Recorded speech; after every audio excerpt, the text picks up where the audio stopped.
I would love to have heard them try to get around incest. Like, how would you get away with that episode? It's like, yeah, oh, kids, today Adam learned that you shouldn't hide the salami with your cousin's face.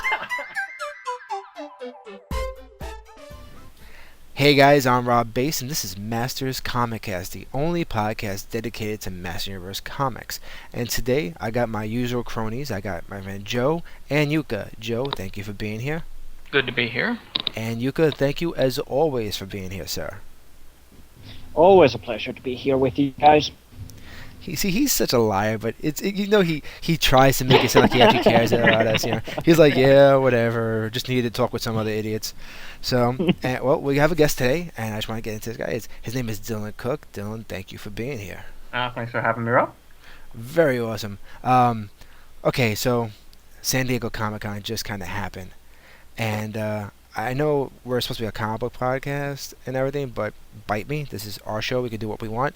And I feel like talking about the figures first out, especially all the new reveals, I think it's a big deal because, A, there are some figures that were revealed. One of them was in the mini comic, and there's ones you get to vote on that were from a comic book, kind of, right? Sort of, yeah. So let's kind of do this. First out, San Diego ends up being this big, giant chaos, and it's kind of like the moment the figure's about ready to release, it feels like we're waiting for the New Year's ball to drop. You know what I'm saying? Like, it's going to be the new year, and it's like you're waiting for those figures. You want to hear what's going to be released, and it's either yay or nay or huh or whatever. So I'm going to throw this right over to our guest, Dylan. What were your expectations coming for these figures? Did you see what you expected to see? Were some things you were surprised about? Yeah, well, I mean, I was really hoping for Jitsu because he's my favorite character, and he finally came, so I was really, really happy about that. But I was surprised by kind of and I know you're going to hate this, the lack of filmation. I mean, I know we've got Fangman and stuff, but because we've got, because they just got the license, I was actually expecting a bit more. And well, no, Randor is the filmation Randor. Yeah, he's alright. Come on. Ranamir is red. Yes, that's filmation crap colors. Go on. Well, I think my filmation Randall will be lying drunk because he's got his little goblet. So I'll just have him on the floor. But yeah, I think I was surprised to see like some of the 2000X stuff like Deca, and I think there was quite a lot of good reveals. I'm quite looking forward to next year. I mean, I think the biggest surprise was that Castle Grayskull man. Yeah, the contest winner figure. It's an awesome concept. Hopefully they still kind of tweak it. They got plenty of time, I think, just to maybe make some final tweaks, maybe some color deco redesigns, maybe. But let's talk about that figure first out. I'm gonna throw this to Joe. Castle Grayskull, man. I mean, the guy comes with the effing swords from the flag. How can you beat that? No, that figure, like I said, pretty cool. It sure wasn't what I was expecting. I didn't know obviously none of us knew what the winner would be or what it was going to be like, but it's a twist, and it sure seems like it's the embodiment of Masters of the Universe and celebrating the 30th anniversary, so it almost came at a perfect time, but it's clever. It's a clever use of, just the regular buck we have, and then implementing, the castle into a figure, so it's different. I like the swords. I like the crest of his shield and on his chest that is from the jawbridge, and I thought it was quite clever. You're right. I'm sure they can probably have a little different paint decos maybe before the final thing comes out, but pretty cool. I'll like to display that figure. I'm kind of pleased to see it. It was different. I think the only thing that's kind of bugging me is the hair. Everybody said that. Everybody said that blonde hair just looks strange. Even if it's white hair, it just seems like it's unnecessary for them to have hair. Unless they just don't want to do like all that tooling to the back of the head, so they just said screw it, put hair on it. Yeah, I think if maybe some kind of different. I mean, you're right. I mean, I guess no matter what color, but I think maybe if they went with some type of dark green or something that looked more. If they could even make the hair, let's say, look brick-like, like before it was vinyl, like a paint scheme to where it looked greenish brick to blend in, I think it wouldn't be as noticeable. But yeah, hopefully it wouldn't have too much of a blondish white look. I'm hoping that the color of the hair changes. It'd be kind of cool if we could actually just remove it. Now, me and Yuka actually were talking yesterday. We had a little conversation on our own. We were talking crap about you guys, actually. No. No, and we had I had mentioned to Yuka, like, I kind of was hoping that if they would have taken the Castle Grayskull, right, and taken the the gate of Castle Grayskull, the drawbridge part, and made that into a shield. I thought that would have been way cooler. Yuka, what do you think about the figure? It's a definitely awesome figure, and it embodies the entire Masters of the Universe, and it's a very easy pick for a create a character contest winner. And I've said it many times over that I just love the weapons, the shield, and especially the swords from the original flag. And it was all actually Daniel's idea. It's not something that Mattel added. He actually did do that all on himself. And I just the head is a bit something I still need to get used to, or I think I may ask Joe for a custom head, maybe something more generic or even Filmation inspired, if I'll find some references. By the way, guys, Joe does customs. Oh, we'll pimp Joe at the end of the show. He gets his pimp time. Hey, a quick side note, talking about the Castle Grayskull Man, I don't know if you guys have already seen it, but if not, do yourself a favor and go to Castle Grayskull. I was going to say go to castlegrayskullman.com because, Daniel, he put up and he made a commercial in vintage style figures for Castle Grayskull Man. It is the funniest thing you would ever see.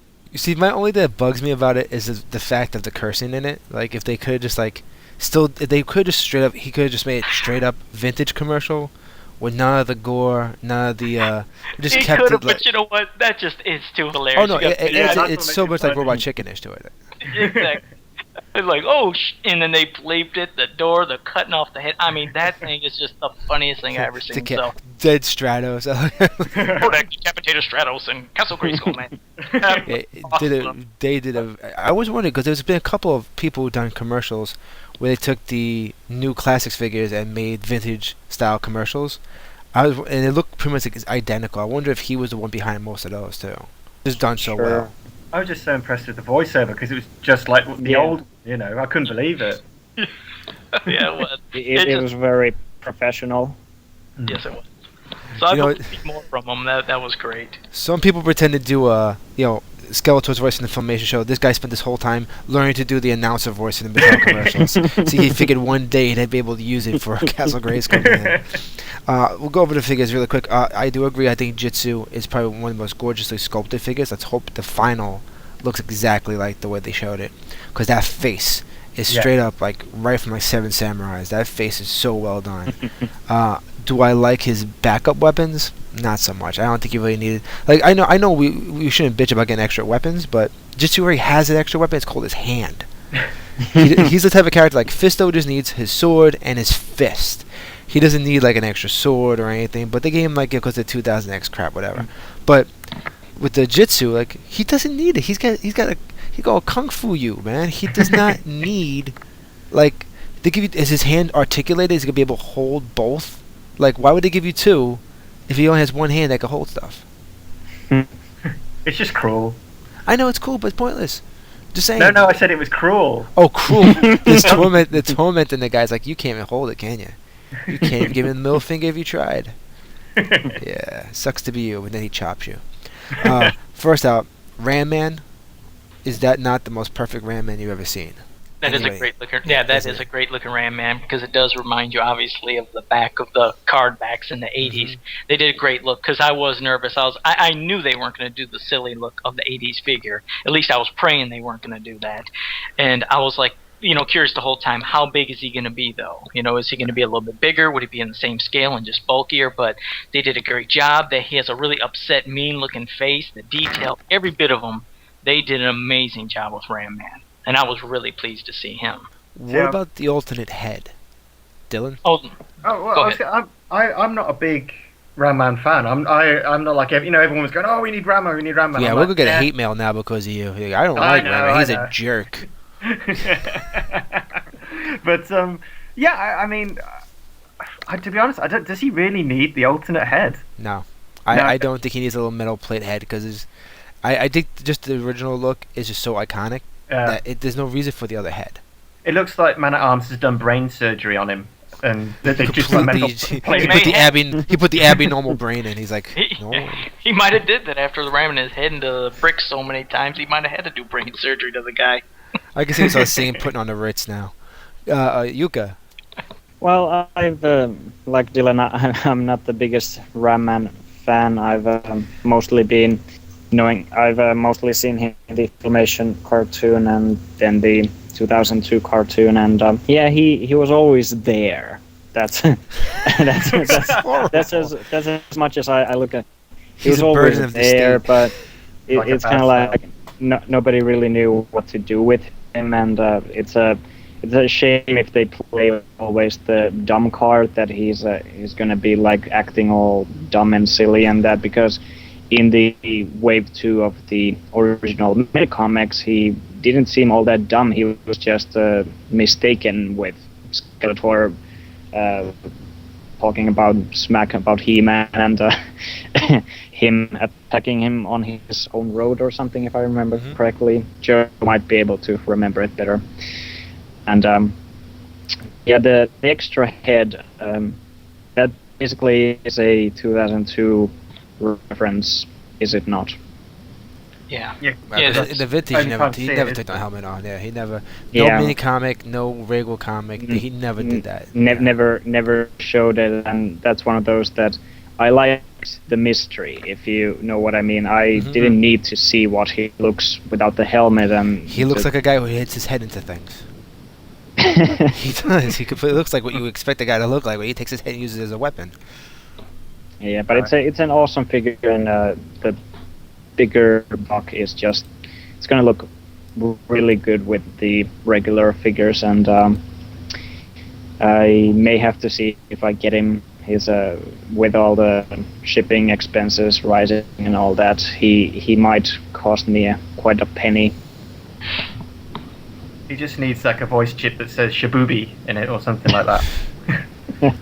Indeed. Yeah, it's just like, you know what, he's just so cool looking. I love that the axe is a kind of a play on the original axe.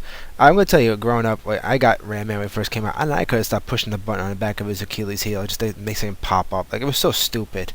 You squish him down, you pop him up. That's pretty much all he does. He's just not very. He's the worst action feature I think I've ever seen, but the coolest because it makes the most sense.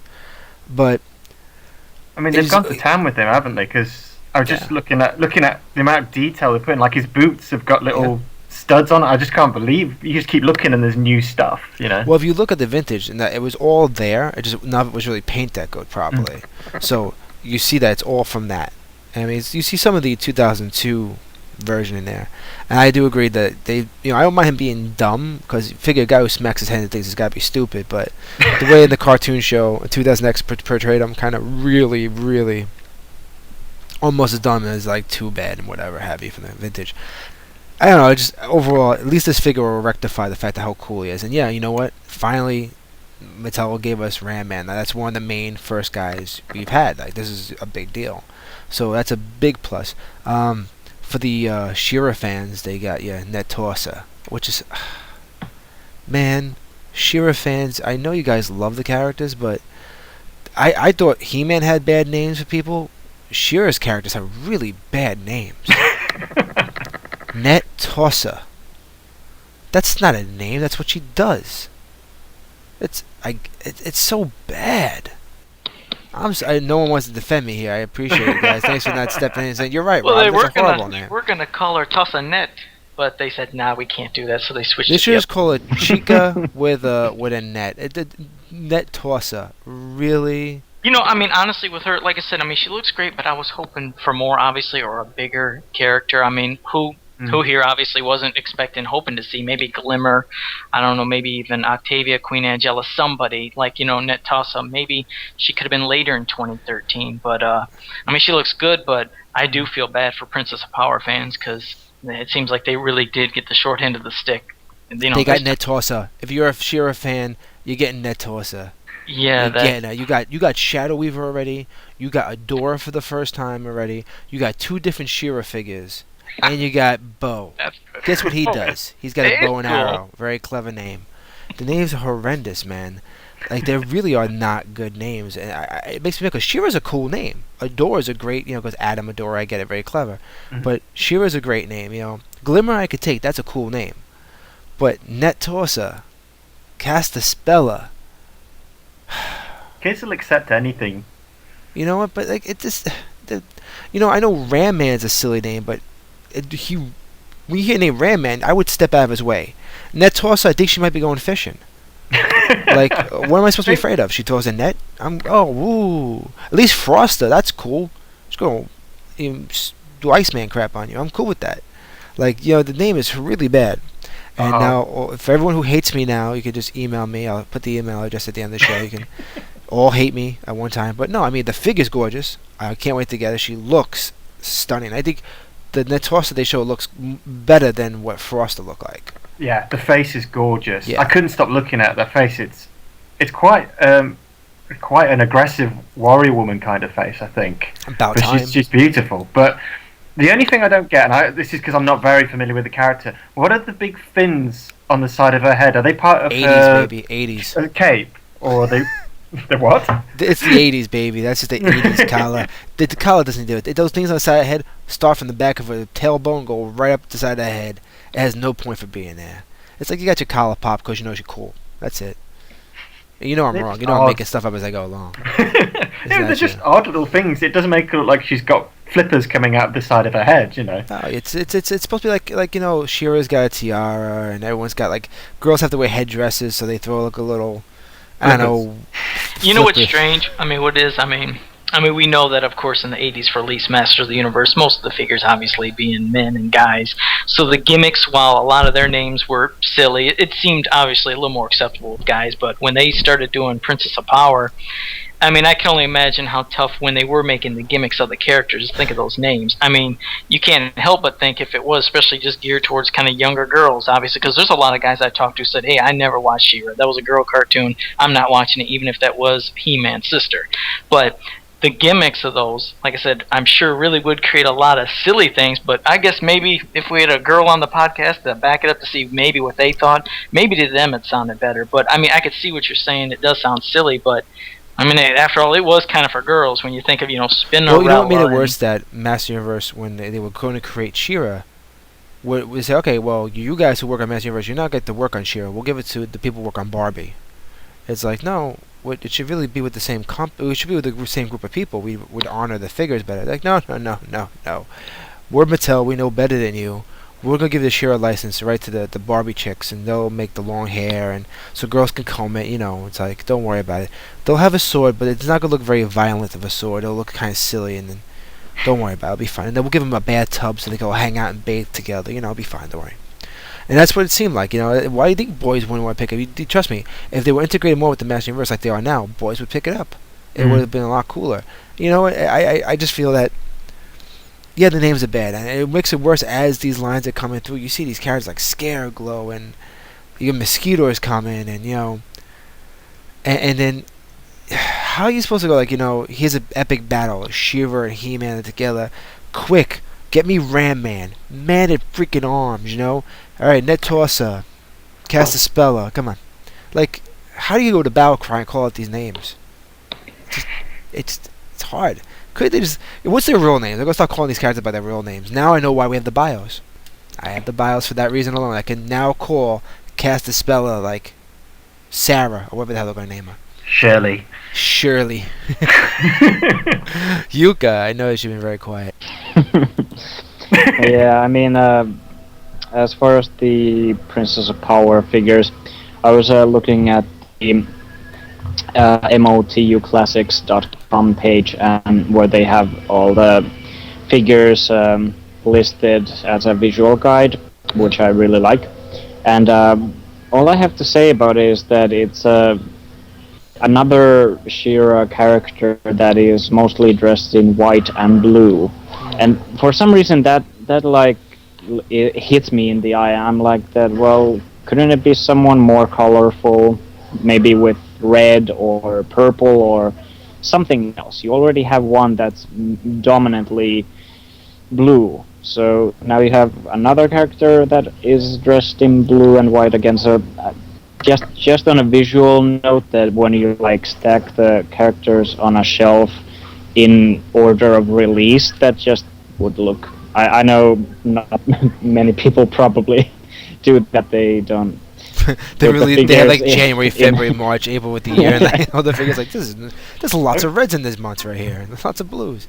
What shocked me Yeah. about her, what shocked me about her coming out, at least I guess being announced and released, is she was one of the ones that was right towards the end of the line, and I figured if anything, like I said, try to get somebody that's out there that people know, like I said before, Queen Angela, Glimmer, anybody like that, Mermista, whoever, and try to get them out first, and then get Net Toss out a little bit later, at least in the year. But I think they needed to present a bigger Princess of Power figure to show fans, because that is kind of a really horrible coincidence. I didn't think about that, Yuka. You're right. I mean, we have Frosta, who's like bluish and white, and now Netassa comes up, and she's bluish and white, and I guess it's gonna be clashing. They're gonna look pretty much, I guess, similar. You put them up on the shelf right next to each other. You have to separate them because not a really big color balance. But that's What about having What about another the female villain? Because all we got was Catra Yeah. and Shadow Weaver.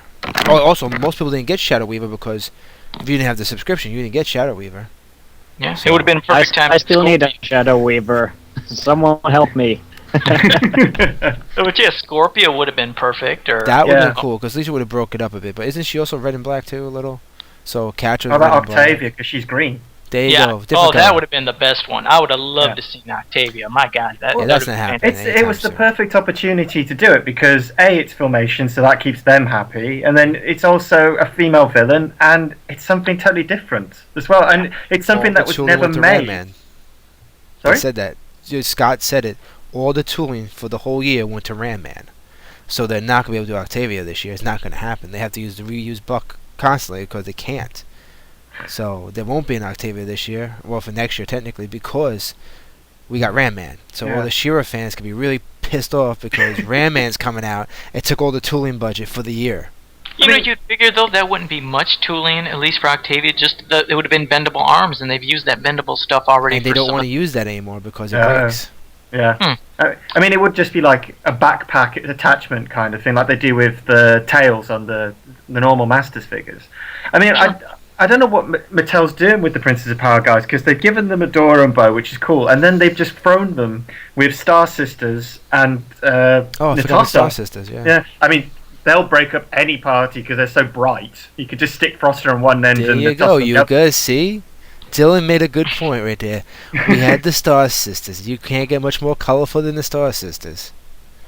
Okay. One other thing, Natasha was one of the very last figures. Is that correct? Yes, that's what Joe says. I have to go with And the Star Sisters were all also at the very end of the line and didn't And never even made. get made. Okay, so at the beginning of the year, just like last year, they're putting these Princess of Power figures that were very late in the line. Okay, so Frosta is a bit of a A-lister, so any Glimmer or Angela, those would be coming maybe 2013 September, October. I mean, yeah, it's I just thought about it that okay, there's these figures that are kind of obscure or just very late in the line, and 2 years in a row they started the year basically with those selections. So, well, maybe it's the fact that, like, Mattel says they get the fans sometimes, but also, I don't think the fans know what the fans want sometimes. Because they say they want, everyone on every forum, you go back and look at He-Man.org or any website, and it's threads upon threads about wish they had the Star Sisters. Why wouldn't they ever make the Star Sisters? I want the Star Sisters. We get the Star Sisters, like, I don't want the Star Sisters now. Yeah. What are you doing? It's like, you got a 3-pack of 3 pop characters that never got made, plus a bird. You got a bird and 3 girls. And what do? You bitch.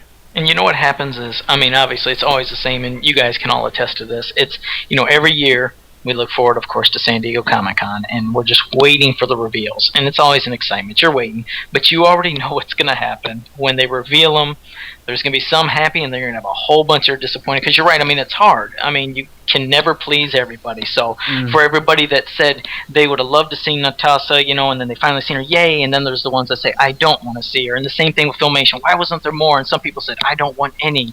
It's like, my God, it's got to be so tough. I mean, I couldn't even imagine. I mean, I just know I'm an insane nutball fan that you guys all know. I'll buy everything. That's just me. I'm gonna buy every freaking figure. You're not alone. I buy everything. I like Molar. You know, I like Molar. I like Vicron. I absolutely love Molar. Good, then I guess I'm not the only nut job here. No. So I mean, you know, I can't wait to have everything. But there's just some fans, they'll strictly want one certain thing over the other first. Because they want what they want first, and their mind is set on it. It's just hard, man. I can't imagine. I don't know. I just know I want everything, and it's got to be a tough thing, because I'm sure with this lineup that we've seen, I mean, my God, when I seen Procrustes, I'll admit, I love it. I was like, oh my God, cool, another giant. I want to talk about that figure now, too. I'm glad you brought it up, because I can never say his name right, and I don't plan to. Is that when they showed that figure, I was like, oh my God, it's the dude from the mini comic. I was like, that is awesome. See, I am a true fan. Yeah, and same thing with me. I seen him, I freaked out. I mean, I just loved it. I was like, I got another giant. We got him. But what's sad is to think that, I mean, but we all got our own opinions, so I'm not saying I'm right and anybody else is right or wrong, but so many people said, my God, what a waste of a figure. And in my mind, I'm thinking, God, I can't picture that. I think he's, personally, I want to have him over Titus. Because at least he has extra arms. He looks like something from like Clash of the Titans, the original, not the remake. Yeah, very Ray Harryhausen. Yeah. Very gorgeous. There's something about that, and because with the star seed, and you can see him in the center of the earth, like with the forearms hold and stuff. That is like now you get into mythology, and that's cool. Titus is a guy with a shop vac, you know, and you're like, he cleans up Eternia. What's wrong with he's that? like, you know, I know he's got long hair. He's whatever. But so you've put "I Want to Break Free" by Queen in my head with Titus like vacuuming the floor. Yeah, I didn't need that. But you know what though? It's in there, and I'm glad it's there, so I'm happy for it. But this other figure, it's such a simple color scheme, which is because he doesn't. He's like rock. He's like whatever. That's what's perfect about it, and I really hope that paint job is carried forth onto the production line, because that is perfect. It's so simple, but it looks like marble. You know. It looks like stone, like rock. It's gorgeous. I mean, I'm not bothered about the starseed. I mean, that's cool, but it's just the look of him, his face. He didn't have to come with anything, honestly.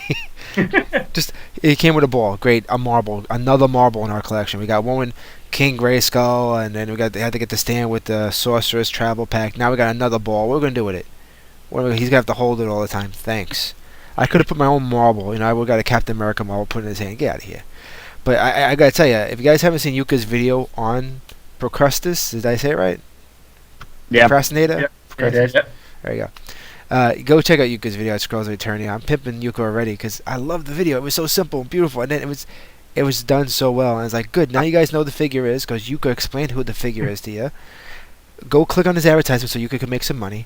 And get the figure. You have to get that figure because for once it's a giant that looks cool. You know, I'd rather see that guy fight Megator than Titus. You know, I mean, it just looks more impressive. Yeah. His legs stand really well. He just has a great look about him. And you know, if we're gonna have giants like that, I'd rather have a giant that looks more like that. I'd rather see more of that stuff. Then now I'm just I want to see Colossor. I mean, they gotta make him. He'll be the next one, right? His Filmation, right? It's the... God, he's got a weird robot head. Yeah. That's the only thing. He kind of looks like... I don't remember if you guys remember Silverhawks. Monstar. He had that like the spiky head, kind of like a robot rock dude. He's like, okay. Everyone likes to put pointy things on giant monster robots. You know, instead like it's a ton of antennas. Ugh. But like I say, that figure to me was not expected, and it came out looking gorgeous. Well, of course, we finally got to see the final Granomir. And the first thing you look at people on threads, what do they say? Does he stand? I wanted to say, when the hell did Granomir ever stand? He's always sat down. I don't remember him standing. Well, I think he did stand, and I know that you probably tried to erase that horrible memory of Granomir and Filmation out of your head. In the mini comic, he was sitting down with his he was chilling in the mini comic, but in Filmation, he did stand up. He stands up in anger mostly, isn't he? When he's shouting. Doesn't go anywhere, does he? Does he take off running like he He flies, and flies I and mean, battles, he doesn't just stay in his place. Yeah. I mean, Oh, he goes please, that outside doesn't and count, it's fights other Filmation. dragons and all He had a that. battle with Shadow Wing, so Yeah. he got going. Have him Ah, sit so down reading there this. you Shut go. up, Rob. Shut There you up. go. Just have him in the mini comic, yellow being cool. No, we had to Well- get the red Filmation version. All right, well, we'll have Well, at least I pay know I one have to spend for- $80 that year. At the end of the year, I'll be fine. I can save that money. All right. I mean, I just- it is a cool looking figure. Oh yeah, he looks amazing. I mean, and that's he's Yeah. not rotocast. He's actually got articulation points. I'm going to Yeah, give that's him a magazine to read. He can sit on a toilet. How awesome would that be? You know, just give him a copy of Serial Geeks just sitting on the garbage. Yeah, there you go, Mr. Etok. Yeah, it's a, big boy. yeah, it's a, just reading the book. Just flip through the What, pages. what is James paying you, Rob? It pays me nothing at all. But I said that because he has lots of He-Man stuff in those magazines, so I figured I'd throw it in there. You're welcome. Because you won't put your vintage comics with like a Granimir figure, you know, that'd be stupid. Actually, it'd be really cool if you put the Granimir mini comic with Granimir. Oh, it'd be like Inception.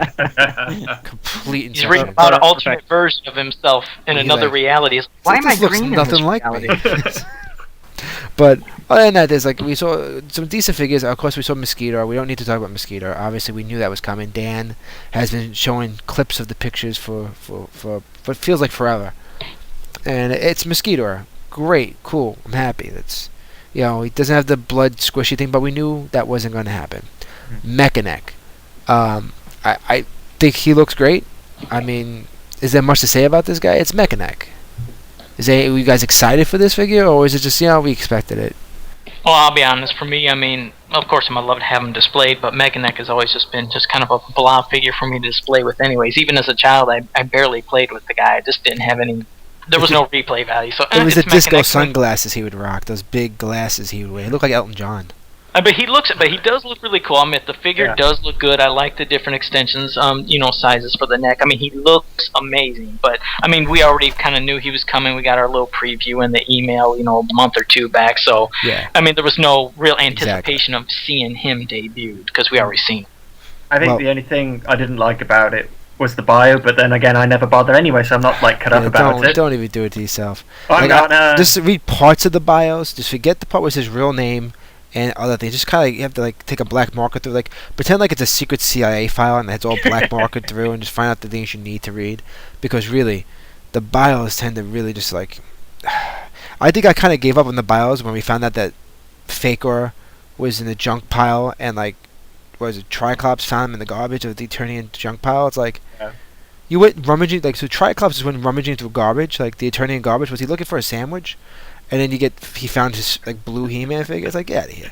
It's so I don't bother with the bios sometimes though. It's but sometimes the bios have some cool information, like things with King He-Man and Skeletor being the leader, ruler of the world. You get this little little things. So you kind of nitpick what you need.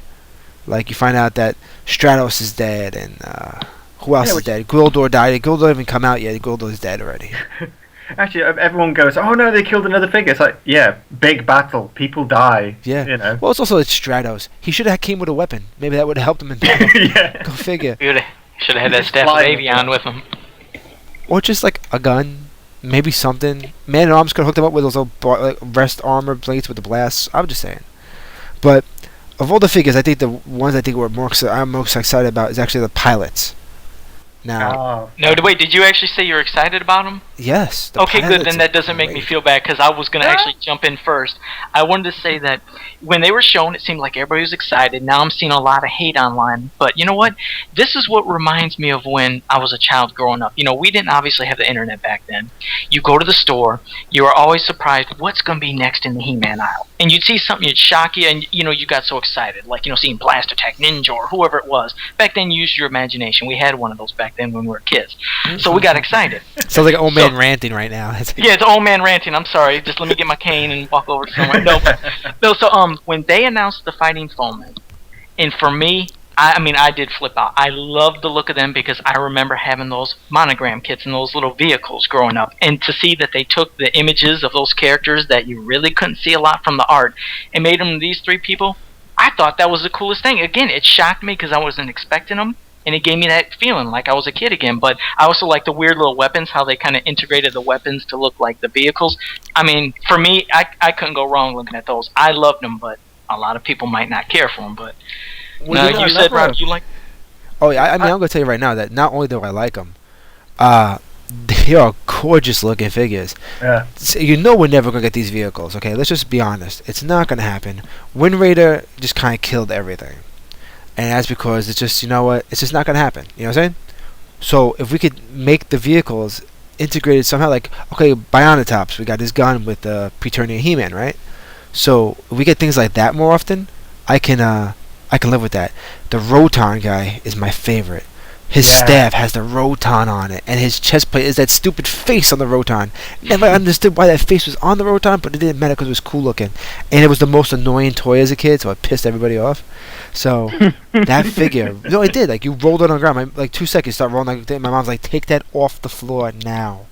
Why is it cackling every 2 seconds? Well, it's a Roton. It spins. Shut up, you're an idiot. Get it off the floor. You know what's cool about that is I like how they implemented both, because what they did was they took the, obviously characters from the model kits, but then took the actual color scheme from our real vehicle, Exactly. action, replace it. So, Yeah, I because mean, the other colors from the monogram kit was kind of like inverted. Bland. Yeah, very bland, kind of whatever. But it was a model kit. Yeah. The idea was, I guess you were supposed to paint it yourself. But the Roton with the staff and the thing and his chest plate, the hood, cape, he's got this like kind of like a Spectre kind of look to him. Not Agent Not Spectre. Spectre. I'm talking. Just a we're Spectre talking. in general, We're talking like- about DC Comics Spectre. We're talking Yeah. about what that Oh, yeah. character is actually based on. That character is Spectre. Except he's not green and white. Okay, if you guys don't know comic books, go read them. We're on a podcast about comics. Go read comics. So, I mean, I love his soulless eyes. I mean, they're black. Exactly. It just makes him look creepy. And I mean, he looks great. the thing is that I love the reveals. It just surprised me that they were the fighting foemen, because I knew Demo Man was in charge of them or something, wasn't he? So I was expecting something more beastie, kind of creepy looking, and then we get these guys. And I don't mind, I love them, but it wasn't what I expected from them, you see. But I like the fact they came with horde symbols that you can interchange, Yeah. which Yeah. is quite nice. It's cool to actually feel like, let's say, if you're getting these figures and you don't really care that they're the drivers, maybe you never had the monogram kits or whatever, you can make them extra Horde soldiers. Now, what this does is now you got 3 more members of the Horde, and for the Pop fans, that's 3 more technical Pop characters if you're a Filmation buff, right? And you get an extra female figure, and she technically becomes a Horde member. So you got another female Horde person other than Catra and Shadow Weaver. Personally, of all of them, her sculpt, from whatever I could see from the images, because you don't really get that great an image of it, is amazing. I don't like her shield. The attack track looks a little hokey. It looks more like the letter M written all over it instead of it looking like the attack track. Actually, I'm the opposite. I really like the shield. It's a weird bulbous gun that I don't like. I'm fine with the gun because the gun's right from the attack track. I can dig that. Yuka, you're laughing. Go ahead. And I was actually reminded what you said about those shields, and didn't you mention something about Castle Grayskull Man and how he should have had a shield in that same design choice? Well, wait, if you're going to make the Roton, Talon Fighter, and the attack track into figures, and now Castle Grayskull is a figure, which is cool, it should be more from parts of the figure, right? So I figure that Castle Grayskull should have had the drawbridge as it's logical. It looks like it should be a shield, you know what I'm saying? But for the attack track, I get you would use the tire as the shield, but I just don't like the way the M's are placed. It just seems like the raised above, or I'm just hoping because maybe there's a prototype. Maybe when they get to it, it'll look a little bit better. I wish it just looked more like that blue attack track, you know? Just make it look like the stupid track and have a little rubber wheel on that side of it. I don't care. Maybe it could hold a D battery. I don't care. Just make it do something. It just looks too... I guess because it's still a concept or whatever. Maybe I'm being too harsh. I apologize. Go on. No, but still, to me, the best figure besides the Roton, I think the Talon Fighter guy looks great. And me and Yuka were talking yesterday, and since we're not going to get a Talon Fighter, I guarantee you, if you have your vintage Talon Fighter, that guy will fit in it. 100%. So everyone should do that when you get the figure. Buy a Talon Fighter. So you have the Talon Fighter guy looking like Talon Fire flying the Talon Fighter. Damn right. Now that's truly triple Inception right Yeah, there. yeah. Yeah, that's getting hardcore there. You know what's weird is I know they fit some of them, but I'll be honest, I never checked to see if the classic figures fit the old vintage, some of the vintage vehicles. I'll have to check that the out. Talon Fighter, since it was the shell from the big gym figures, will fit the figure. You'll fit the one figure inside. Remember, you used to be able to fit two Masters in vintage in one. And then when you put the guy in the driver's seat, there's a big space underneath there for his legs, so you can actually. Oh, there put is him space for the back. legs? Okay. Yeah, but if you put him in the back seat, he'll fit the whole thing, guaranteed. Or your money back, I guarantee it. Okay. I'm going to check it out. Take Now your I'm expecting money.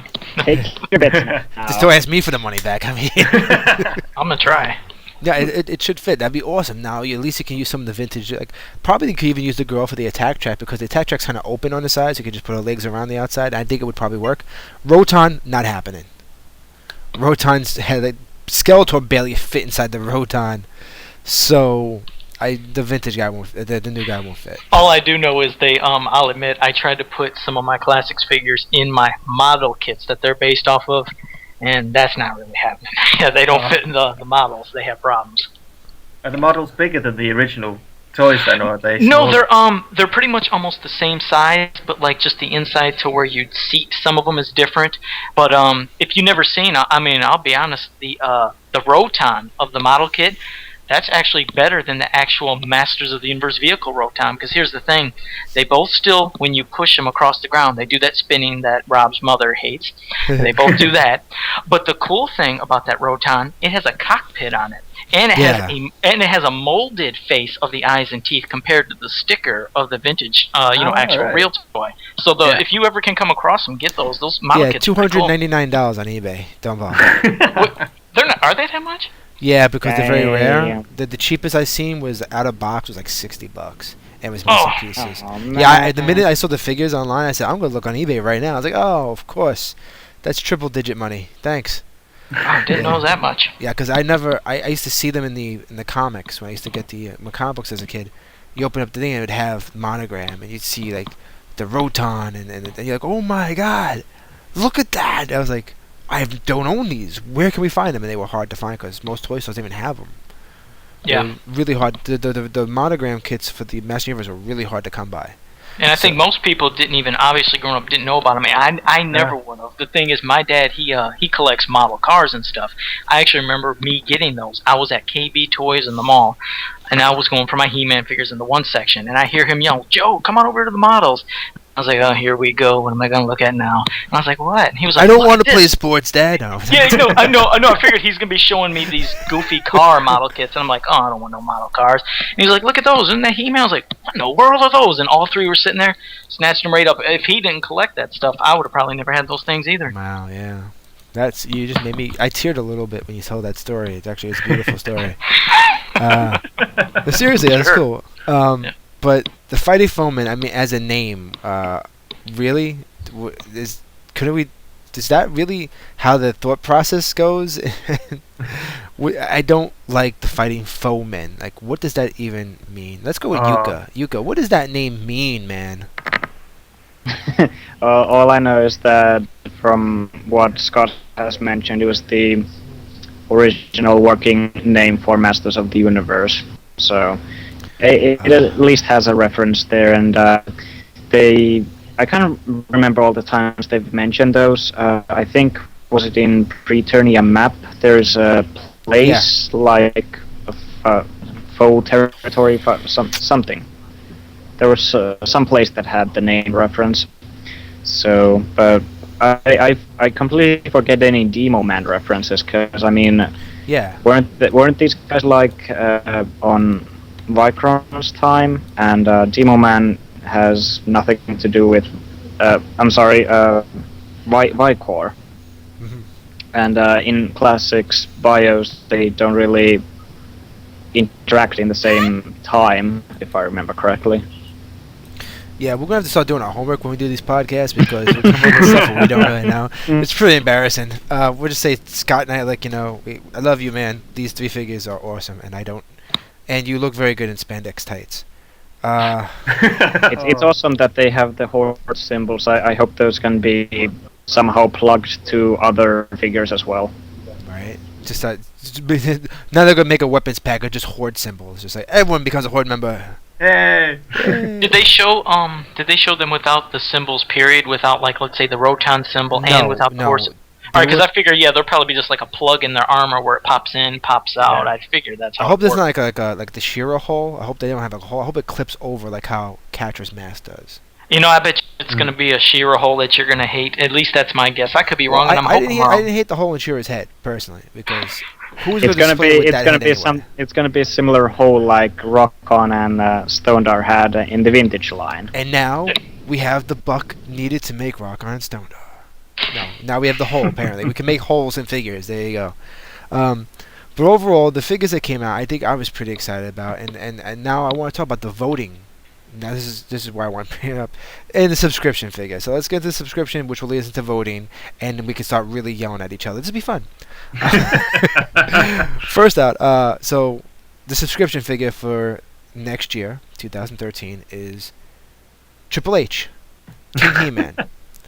So we got King He-Man finally. I couldn't tell by the image that they showed. Does he have the scar on his face? He does. He does. Yeah. Okay, I couldn't see it in the images I saw. So, okay, now that goes with the whole thing. So now you can take your Mighty Spectre figure. He could hold his left arm up to his thing and say, "Sex, hey, King He-Man, my mission, wink, wink, is accomplished." And then King He-Man will be like, "Ooh, cool." So he comes with pretty much nothing new, though. It's Randor's cape, Randor's staff, Power Sword, 2000X sword, wrapped up, beat up, and what else? I mean, there's nothing to that figure. But, well, that's what I have to say. But he does come, which is going to tick off Jukka even more because he's not going to be able to get it, is it comes with the only mini-comic coming out for next year, which is cool that we're even getting another mini-comic. How awesome is that? We're actually getting another book. So we definitely know at least next year we have another podcast. We have the story, which is 12 pages long, of Skeletor, the secret origin of Skeletor. And in October of this year, we're already getting from DC Comics regular sized with Skeletor's origin. So, how cool is that? Or redundant? Mm-hmm. You be the judge. And they're both being done technically by DC, which is because they had to partner it up and say, okay, now the new mini comics will be done by DC again. So they kind of make a full circle. But this is cool. You get the mini comic, and you get the figure, and you get the Subternia map. Mm. How many more maps are they going to do? Are they going to be doing the Spondos map? Are they going to be doing like Shira's Kitchen map? Are they going to be doing like I wish they Prime quit. map? It's like I told you, I'm tired of the maps. I mean, if anything, my God, just give us a giant poster of art like in the old days when we'd have those ones. I mean, that's what I'd rather have. I'm tired of these maps. I mean, it's cool. I'd rather have the whole world. Once we understand what the world of the Eternal really is like, then we can point out every mistake they make because now we have map references that they made. It's just how many of you guys display, I mean, like Dylan, do you display beyond maybe the first one, which I know that a couple people said that first map actually looked like a real map. It had a loop to it. But do you display any of these maps, or are you like most of us, which is like me? I just sit there and keep them folded, and I put them away. I do nothing with them. Not by choice, I don't put them up. I would, because I mean the first map I would love to put up, but I think it for me it's more of a case of we just haven't put anything up on our walls yet, so I just haven't got around to it. But then I have to get a frame. I'm just lazy. But if you had the room, or if you, like you said, you wanted to, would you proudly want to display every one, or just one? I mean, I guess everybody's got their own things they like. It's just I wasn't found really thrilled with the other ones. The first one cool, but these other ones, No, first one was cool. Etheria, yeah, it was okay. Pre-Eternia, I like the angle that was done at. I really like the way they've done that. But the Subternia one, it's cool. Not really that bothered about it, to be perfectly honest with you. But I'll take it. But I'm surprised they didn't go for stuff like how. I don't know, Attack Track was built, what's inside Attack Track, or like schematic things. Yeah, schematic. Or we can't get the vehicles, but we can get schematics of Cascades called Snake Mountain. Yeah, that would be much cooler. I'd love like a cut in half version of Snake Mountain where you can see where Beastman's got. Now I want that. Huh? Yeah, now I want that really that. is a good idea. I like schematics. Yeah, that's actually a good idea of schematics. Yeah. It's something different, isn't it? Because I think they could have at least done it like map, schematic, rather than map. You just get a bit boring after a while. Yeah. But schematics are really, that's cool. Let me ask Dylan one question. Are you a secret Star Trek fan? I'm not a fan of Star Trek now. Okay, because usually people who bust out schematics usually like Star Trek, because you go to Star Trek conventions or whatever, those fans have tons of schematics. They could build their own, enterprise. But So believe it or that's- not, it wasn't that made me think about the schematics. It was Aliens, because you used to get that book from the Colonial Marines and had all the information about it. Now, that was awesome. So that's where I thought about it from there. You know what? We're gonna have to go make a poll. Man, I want to ask. This is a question I want to stop here and ask the fans. Do you guys still want maps, or would you prefer what Dylan said? Because I think Dylan's better. Not just because he's the guest, because it's honestly a good idea. Schematics, because you know what? Like I said, we're never going to get these vehicles in playsets. We know it's not going to happen. I don't care what they say. The closest we're going to get is the Icon Heroes crap. So we're not going to really get, we're going to get letter openers and door stoppers and paperweights. We're not going to get playsets, and we're not going to get vehicles anymore. So would you guys want schematics of what the Wind Raider, the Ram, the Battle Ram, the Snake Mountain alone, and just to see in full detail what is inside Castle Grayskull? Like, I want to see that dungeon, that little sticker that's on the bottom of the Castle Grayskull. Yeah. That's the stuff you want to see. So that'd be really cool. Yuka, what do you think of that, man? I'm with Joe on the poster art. I would love the Wind Raider box art made into a giant poster, or any new artwork that Rudy Obrero or anyone else could make. That would just be awesome. The maps, I only have the first one, and I haven't gotten any of the others, but I did like the Preternia map. It was blue, and it had the 3 towers, and it looked vibrant. And from a distance, it would actually fit with next to displaying figures and all that. Shira's map, well, it's pink, and had a really weird fright zone and all that kind of stuff. I actually haven't seen a good image of the Subternia yet, so I can't. I've only seen a little bit, comment. but just seeing the character being in the center, that just makes that map really cool. I did see that. Yeah, that is awesome. I gotta say that's but I don't care what you guys say. I'm with Dylan. I want schematics. That's it. If we're gonna keep having subscriptions, you can't keep making maps. It's not gonna keep happening. They're going to run out of Switch them. things. If you want to make a poster, it's cool. I think they need to make one really cool poster with all the figures. Just make one awesome poster, kind of like we used to get the checklist. Oh, yeah. Like, make something like that, like with He-Man on Battlecat, Skeletor, and just all the figures branching out up the sides of the mountains. Hordak in the center, like that one poster with the checklist, where Hordak's guys are in the middle. Yeah. The heroes on one side. Hey, you know what? Even so, even more, which is something that probably wouldn't happen, but in going back to with what you're talking about with the old posters and checklists, how about a 2-for-1? One side you have the poster art, the other side you flip it over, you got schematics or something. You're asking for a double-sided printed thing. Now you're just asking for a lot You're of stuff. dang right I am. I want something. I want both, because Dylan's idea is great, but I still love my poster art too. So it would. But you can still, we never got schematics before. You can get vintage poster art that's still available and hot.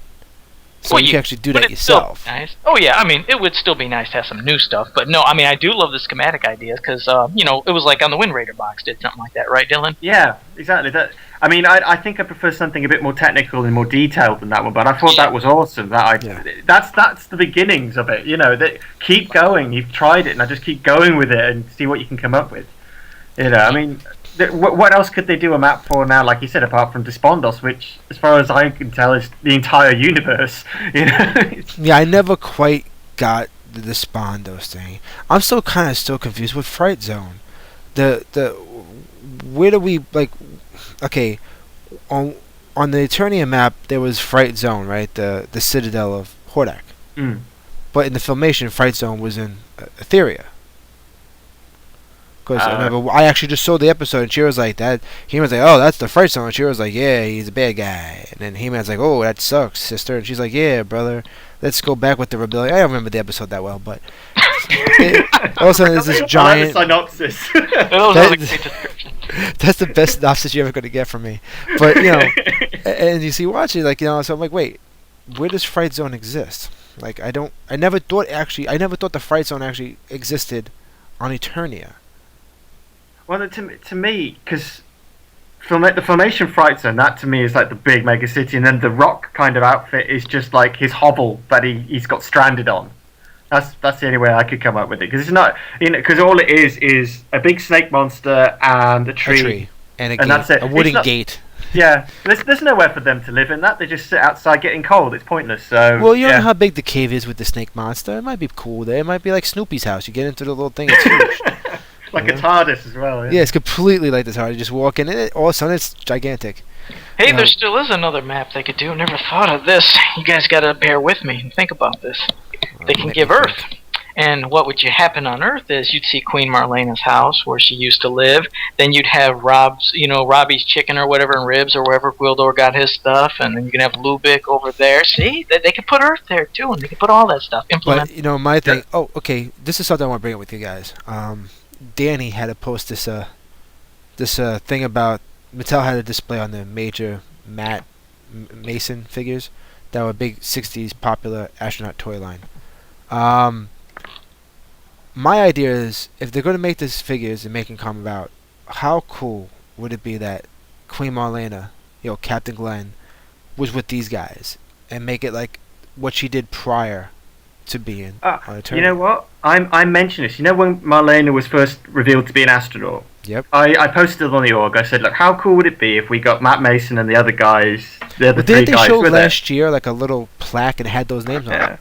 Yeah, It was at Top Horrorcon, I think. They had the sticker with Nathan Bittner's name and then 2 or 3 of the Matt Mason crew and then Glenn and there as well. And yeah, it was cool and never mentioned anywhere else. I mean, that's why I think it would work perfectly as maybe they didn't die when they came. Maybe she came with them on a mission to some reason. Now, my whole idea is I love that Mattel can do that. I say make the universe bigger. If you want to bring Earth into it, make it make sense. Screw the little keyboard kid from the movie and Courtney Cox. You want to have Lubick. Everyone loves Lubick. Fine. You want the guy where he's just going to be a ball guy with a gun. Gotcha. Whatever you need. If it makes you happy, have it. But you could take a vintage toy line and make it relevant to the Masters. Like, I wish they had the license to Bravestar. Because you know why? You could take it like this. Marlena's mission was to find a new planet because Earth was dying. They didn't make it, and they crash landed on Eternia. She ended up being with Randor. Who knows what happened to Matt Mason? Maybe they disappeared and became their own guys, And that's where New Texas came from, because they had to leave Earth. And then you could incorporate Bravestar, Tex-Hex, because first Tex-Hex was supposed to originally be a part of the He-Man line. It was the idea of him. Was supposed to originally be with, I think, Rio Blast or whatever. So you could incorporate this whole universe that Mattel had into one big, giant, expanded Master universe. It'd be really extensive. And you really want your Bravestar back, don't you? You don't understand how badly I want my damn Bravestar This is back. like the second time you've talked about Bravestar. Second? This is like the 100th time I take it. This is the only time we recorded it. Don't worry. You and I are on the exact same line, because I've been thinking about this for ages. Because Trapjaw's meant to be from the future, and in my head he was trapped in the prison star thing that was there, and that all the New Texas people govern that. And that's how I kind of brought Bravestar in. It's like you've got Rio Blast. Rio Blast could have been part of Bravestar's crew and got stranded on Eternia hunting for Trapjaw. Well, remember Bravestar. The idea of New Texas that it was one of the planets that people settled on, but they couldn't make the advancements they needed. They didn't have a lot until they found the ore. So the idea they needed someone to govern. So one of the council of whatever the galaxy, the Trollins. We'll just say the Trollins did it, and and they sent Bravestar there to be the guy to protect over New Texas. But there's lots of those guys. So Real Blast could be one of those guys, and he came to Eternia to help out, because now it could be more towards the New Adventures He-Man stuff. If you want to bring that into the thing, He-Man does go into space. So why couldn't that all be incorporated into that part of the world? It needs to be done. They need to get the license back, basically. First out, once again, Filmation ruined that show. And the only thing cool was those darn toys. Those toys were out a year before the cartoon show came out. So you had a full year to go, oh my god, it's a futuristic cowboy and a robotic horse. This is cool. Then you see the cartoon show and go, oh, well, I'm done. Sad. Yeah, I'm sorry, guys. I don't like Filmation. I kind of matter what they do. It doesn't matter what they do. I don't like. I tried so hard. Well, see, this is the thing. Like, you should like this part of Filmation, that they put it in the Masters of the Universe. that's what they were planning to do. That Yeah. New Texas was part of it. Surely you're happy with that part. No. Mattel could have done that without them. Filmation pigeonholed themselves to get extra money because you had to make Orko as a toy, so they made Orko a main character. So Mattel had to make it to make the fans happy, and Filmation was getting a profit off of that. So no, get out of here. No, make all this. And no, guys, I don't want a Count Marzo that looks like a conquistador. I don't want that. Actually, no, I'm happy not to have that version of Count Marzo, and I don't want the Count Marzo we garlic-headed have. Evil Seed. Yeah, well, the cartoon, like Evil Seed, where he looks like a jack. You don't want artichoke evil seed? Oh No, my God, I don't. Dylan, I you're prefer.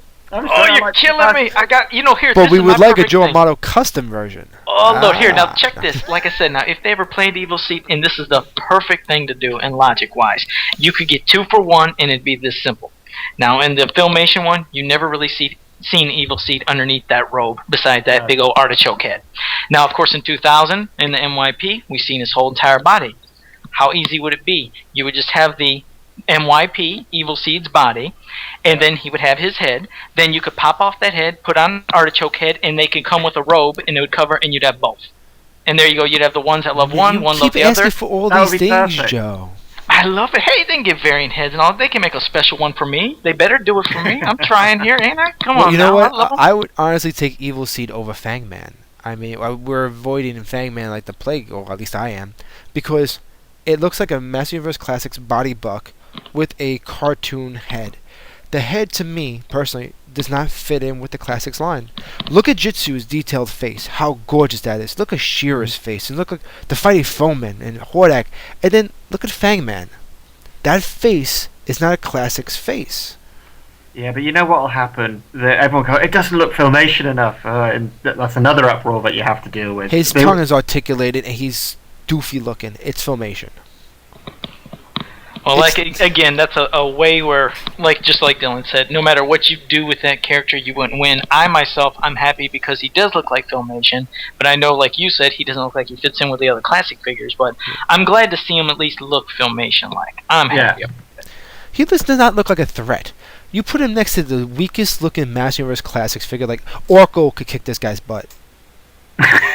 Orko was a Filmation-based toy, even though they got away with making him look Filmation. So would Catra, and they are gorgeous-looking figures. Even I don't like Orko, but I can tell that the figure looks good. Fangman's face just doesn't look like it belongs with the Classics line. If they would just done a little more shade or a little more detail, just to make them classicized.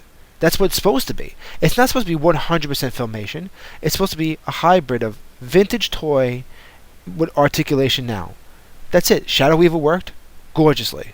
Well, you look at Decker. Decker works. He's a 2000X one, yet he's got a very detailed face. Yeah, he does, and he looks really good. He looks good, even though, like Lucas said, like, how important really was Decker? And really, like, how many episodes was he in? Oh, I like Decker. He was in one episode. It's the wrong Decker.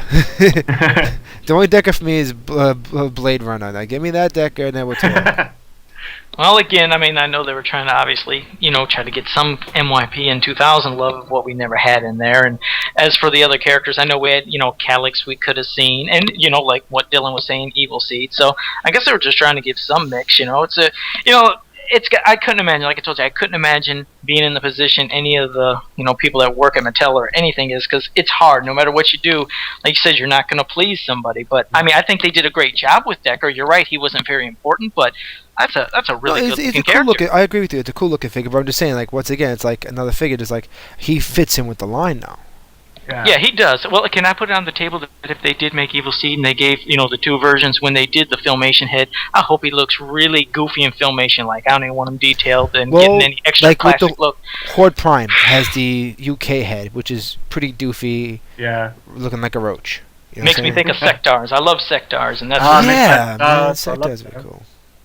Okay, now we're losing track. Now let's get back onto it, guys, now, because we need to just tie it off and get it over with. I do want to mention that at San Diego, they actually did have an exclusive comic. They actually had Joe and Yuka's favorite comic, Sir Laser-Lot, packaged in with the first issue of He-Man and the Master Universe. Now, guys, this podcast, of course, if you obviously look at the title of it, is the Man-at-Arms digital mini. He-Man and Master Universe will be covered in the next podcast. But Dylan wanted to talk Man at Arms, and since Dylan's here, he's the guest. We cover what he wants to cover. So, with that being said, so you get the Sir Laser-Lot with a variant cover, or I think it was a black and white cover, and it got both stories back to back. Was that a cool idea to actually get it in print? Was it worth it, or could they have not done that? Joe? You're laughing already. I'm sorry. Well, I guess for those who maybe really loved that Sir Laser-Lot digital comic and wanted to physically hold in their hand, I guess that's great. Now it's part of their Breathe, collection. Joe, breathe. You're laughing too much. Okay, You can't even say that with a straight face. And for those that maybe, I don't know, hated the digital comic after they bought it, and they know now because they got, the Vicron, they're going to get this as a free bonus. Maybe they could, I don't know, burn it or rip it up if there's people that hate it. I don't know. But I mean, was it? I mean, was it? I mean, it was a cool little extra set. It's nothing new, just a variant cover with the 2 issues in one. And yeah, I'm sure. I mean, yeah, I guess that if anything, I mean, it's a cool little bonus. There are people that collect. I mean, I'm one of them. So I'm pleased to get something like that. So I guess that's for a bonus, sure, because who's expecting it anyways? We weren't expecting any bonuses. It was a nice little nod. I mean, they said you guys are going to get something extra for getting Vicron at San Diego Comic-Con, and they gave that. And I admit, it's cool for the people that love bonuses. I love bonuses too. Honestly, it'll just be bagged and boarded with the rest of my comics. So for maybe those who's never read it or wanted it, I guess it's fine for them. I guess. I'm Dylan, trying to be nice. Dylan, what do you think about having the comic package like that? Meh. It wouldn't have bothered me. I think a lot of the time when I go to cons, it's like I'll get these free comics and they'll end up in my bag, and then I'll just stick them in a drawer. And to be honest, I think that's what would have happened with this one as well. It's just a black and white cover. Whoop-de-doo. Did an issue of a comic which was okay, but it had no effect on me. Yeah, it wouldn't have bothered me. But like Joe said, it was free. You just take it and move along. I mean, somebody out there loved that Laser-Lot comic. I know somebody did. So who is this person? Who is Jeff this Johns. Jeff Johns. Yeah, Jeff Johns. He completely loved it. I think Yuka's a closet person who likes it too. He's not admitting it, but I think he really loved that digital comic. I really severely had Yuka could not hate anything more than that. Yuka was really professional in the last podcast about it, but the truth is that I know Yuka, that hurt him a lot. Yuka? I mentioned it already in the last episode that I had time to adjust to it. I mean, he lit candles. He put some incense on. He took his breath in and breathed. He became very Buddhist after it. It's cool bonus for those that went to the con, obviously, and hopefully I can somehow acquire one for my collection as well without actually getting the Vicron and all that. And it's one of those kind of weird things. I mean, sure, it advertises Jeff Johns and Sir Laser-Lot that is coming soon. Was it coming next month, the figure? Yeah, it's the only figure we're getting next month. Yeah. So, I mean, it works as a bit of a promotion, but if you're getting Vicron, that's already one of those that, I mean, unless you're a hardcore fan, you have no recollection of what is it about and how does this tie into Masters of the Universe and 30th anniversary and all that. So, I mean, it's they had to have all that written down at the convention for it. So, and then you get a comic that has nothing to do with Vicron. I mean, I would have loved if they could have somehow managed in their budget to make even a 6-page comic that would have told something about Vicron. That would have been awesome. Yeah. Or if because of the black and white cover, I mean, DC has done this at least with the new 52. From what I've seen, they sometimes have the variant cover that is just a black and white artwork, and I think that's cool. But if it was also something like for the DC comics, like, well, we have a printed one coming and other stuff, why not give sketches, concept art by Philip Tan, and all that, interview thing?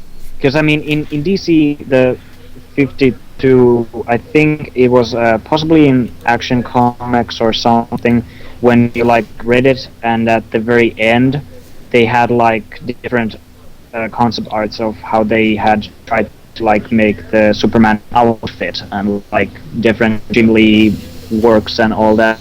I mean, something bonus like that, I would have loved that, and it would have been a good promotion for DC, and like interview with some of the creators and creators and artists and all that, and how they work with Mattel and all that. It would have been good publicity, I think. And I mean, if people would get that as a bonus, then it would steer them into the DC comics. Because I don't just based on the first digital comic and the first printed comic, I'm not sure how many fans would go to like, hey, I want to read more. We'll get into that. Yeah, we'll get to that soon. Talk about the printed comic and yeah. All right. Well, overall, I want to also talk about the voting. This is the part that we're gonna be at now, and so. So the idea is people got to who here besides me got the subscription? I got it. Okay, and obviously Dylan already mentioned that he did not get it because it cost him all his money ever. Same thing with Yuka. So Joe, did you do your voting? Yep, I did my voting. You were able to vote, no problem? Uh-huh. Okay. Well, I heard. Go ahead. Tell me what your problem was. I don't know people by the time you listen to this if you got it fixed, but they were supposed to send a code. Did you get it in your email confirmation? Actually, I didn't get it in my email confirmation. When I first initially did it, it had the code right there, and I clicked on it, and then I'm sorry, yeah, then it went to the email. Yeah. So, because what happened was when I paid for my item and everything, nothing happened. It cycled through, did its thing, and ended. And so even after you clicked on the thing that it talked about loading up something and all that, when you clicked on that? Oh, really? Nothing ever loaded. So then I waited for my email, and in the email it has the survey thing. Click that, opens the survey, you have to put your code in. Well, there's no code. No window popped up. So some people on some of the sites were saying, hey, go into your view history, look at your invoice, and you should get something that prompts you to do it. When I did that, it had an error message 25 times. So I didn't get to vote. And so guys, if you got multiple, I know a lot of you guys have like 1,000 subscriptions and complain about it. Take one of your subscriptions and please vote for Songster and say it's for Rob Bass. Because I couldn't vote for my Songster, and I really want. First, honestly, guys, what were the options? You had a recolored version of Cobra Khan. You had Evelyn with a hood. You had Queen Marlena in an astronaut suit that would be white. You had Geldor, Illumina, and Songster. Is that everything? Did you mention the monster mini comic Trapjaw? Mini comic Trapjaw, and what was and the then other? that monster from the mini comic too, the Masks of Power or Oh something? yeah, Masks yeah, of with Power Demon. The Yeah. Power Demon. Okay, so let's just stop right there. And who did you vote for, Joe? I wanted to. I was going between Geldor and Songster, but I did go for Geldor. Yeah, well, we do need a Mr. T in the Master Universe. We already know we do. That's But overall, really, who the heck is going to vote for Mini Comics Trapjaw? If you vote for that, you're just. I'm going to say this, and please, you can send your hate mail to me. You're an idiot. You're going to waste your vote on a repaint. So that's how I felt about Evelyn and Cobra Khan. Marlena. Yeah, Cobra Khan. We've already got these figures, and they're likely to come out, which is why I was really surprised they were in the actual voting system. They do that purposely. Yeah, I mean, yeah, those shocked me. I can remember Toy saying there's going to be loads of these really weird characters that you never thought you'd see, and it's like, no, there's like a couple, you know. Well, they did that purposely because if more people have what I have problems with, it's going to end up being Camo Khan. Is what it's going to end up being. Because like, oh well, the voting happened, you didn't get the vote properly. It's like, well, I didn't get the vote properly because you guys suck. I really tried, and I want my freaking Songster. I want finally to get a Master Universe figure that has a musical instrument. Not that crappy harp that Bo has. I'm talking about a guitar. I want Songster with the cape, the hair, and the glittery makeup and a guitar. I'm telling you, that's what I want. And you could reuse a lot of Buck from other figures, but come on, man. Songster. He's the only figure that's ever... First out, the Power Tour is one of the coolest things in the world. If you've never seen it, you suck. The Power Tour is so cool. And Why does everybody suck? You're picking on Yeah. I don't Why they care, all- man. They're gonna hate me anyway, so it doesn't matter. Just dig No, the you grave guys even more. don't Okay, go ahead. suck. It's difference of opinion, and my opinion matters. Okay, cool. Because with a figure like the mini comic guys, they can't come out eventually. So I think there's only Songster's only shot because he has nothing else backing him. Evelyn, like you said, can come out. They can make Evelyn. They can make Glenn. They can make all those figures, but the Geldor only has that one You mini pick on him. comic. You know? All right. Geldor only has that mini comic, and Songster only has the Power Tour. He was created by one guy. Like, this is your only shot to ever get this one character. This is almost as good as getting a prototype figure. You know what I'm saying? And I don't think without the fans backing that this figure won't get made. Geldor will get made, no problem. Because he's always been one of those characters that's really cool. And you saw him. Anytime you see a dude just running at another guy on a cover of a comic, you're like, that's cool. Songster doesn't run at nobody. He plays guitar and sings, man. So, please vote for Songster. I'm just throwing it out there. And when he says vote for Songster, he actually means vote for Geldor. He told me this in private, so yeah, he means vote for Geldor. Isn't that right? You That's what got he told your me? vote out, man. You got your vote. I didn't get my vote. So, you know what? Bite me. Yeah, my vote would have gone either to Songster or Illumina. So Well, I because feel I like most both. like .org I really like. I mean, I really like Illumina. I mean, okay, she only appeared in a print advert, but I really like the way she looked. That she's another Gar lady, And they I have, love Songster another because he's tacky, cheesy, and he's got a big guitar, and it's Bon Jovi-esque, isn't it? So. No, he's better than Bon Jovi. Remember, he's from Eternia, not New Jersey. That's how it works. I'm just saying. Why does everyone get silent when I say these things? What's going on? You're supposed to laugh, people. Don't be afraid. No, Yuka, if you would have got a subscription, who would you have voted for? Did you have two choices, or just mainly one, or what? My choices would have been between Geldor and Illumina, and possibly would have been Illumina. But right now, personally, I do hope that Geldor would win. I mean, it was the German fan selection choice, and I would like to see Geldor. We just got Dicker that kind of is like, well, it's a black dude, and here's another one. Because the thing with Geldor that I liked and always did, I mean, as a kid, I loved the mini comic. I loved the look of him on the front. I just liked, I liked his look in general. But Yeah. the strange thing is, I don't know if any of you guys really remember reading that mini comic. He didn't do nothing. He didn't even fight. He wasn't doing anything. Like on the front, it had the dramatic look of him going against He-Man with that axe. And you open up and read that and tell me if you see that or anything remotely close to that in the whole comic. Nothing. I love the character's look, but he didn't do nothing. Now, you could know better. Was the Geldor comic Actually, I made don't. by DC? I don't. I don't. Was that the one done by? Was that I one done haven't by read DC? that in a long while. No, but was it a DC one? No, it was No. it was the third wave of those mini comics. See, because I would have sworn that DC always puts covers that have really cool action poses, then nothing happens in the inside of the book. So I would have thought that was a DC story. Well, do yourself a favor if you don't remember it. Like I said, read it. I have You'll it. I crack have up. it. I'm gonna have You're to gonna look at crack up at a couple parts, especially where they find the secret liquid of life. It's amazing hidden spot. That's another great spot where that's at. it. We'll have to do something on this in one day in time. But now, Yeah. so guys, if you got your subscriptions, we want to hear from you guys. Who did you vote for? You can tell us. It's alright. We're not gonna tell nobody. Well, we'll probably tell everybody. But let us know. I mean, it'd be really cool just to see who people voted for. I want to know. I mean, I noticed when we checked on the .org, a lot of people were going for Illumina. Obviously, I mean, if you're on the .org, you're pretty much going to go Illumina. You're not going to go for those other characters. But at least it's a new character. We don't need repaints. So everyone just keep away from the repaints. I just like Dylan said, it's kind of like they make you have to go for the new characters because here's 4 choices that are really cool. Here's 4 lame choices. What are you going to choose? It's like, do you want the new car or do you want the mystery box? How would you have felt if the new characters from the minicomic 2, those pre-Turnia characters, what if those would have been the other choices next to Gildor and Illumina? What would be cool about that is because we would finally know who the hell those characters are.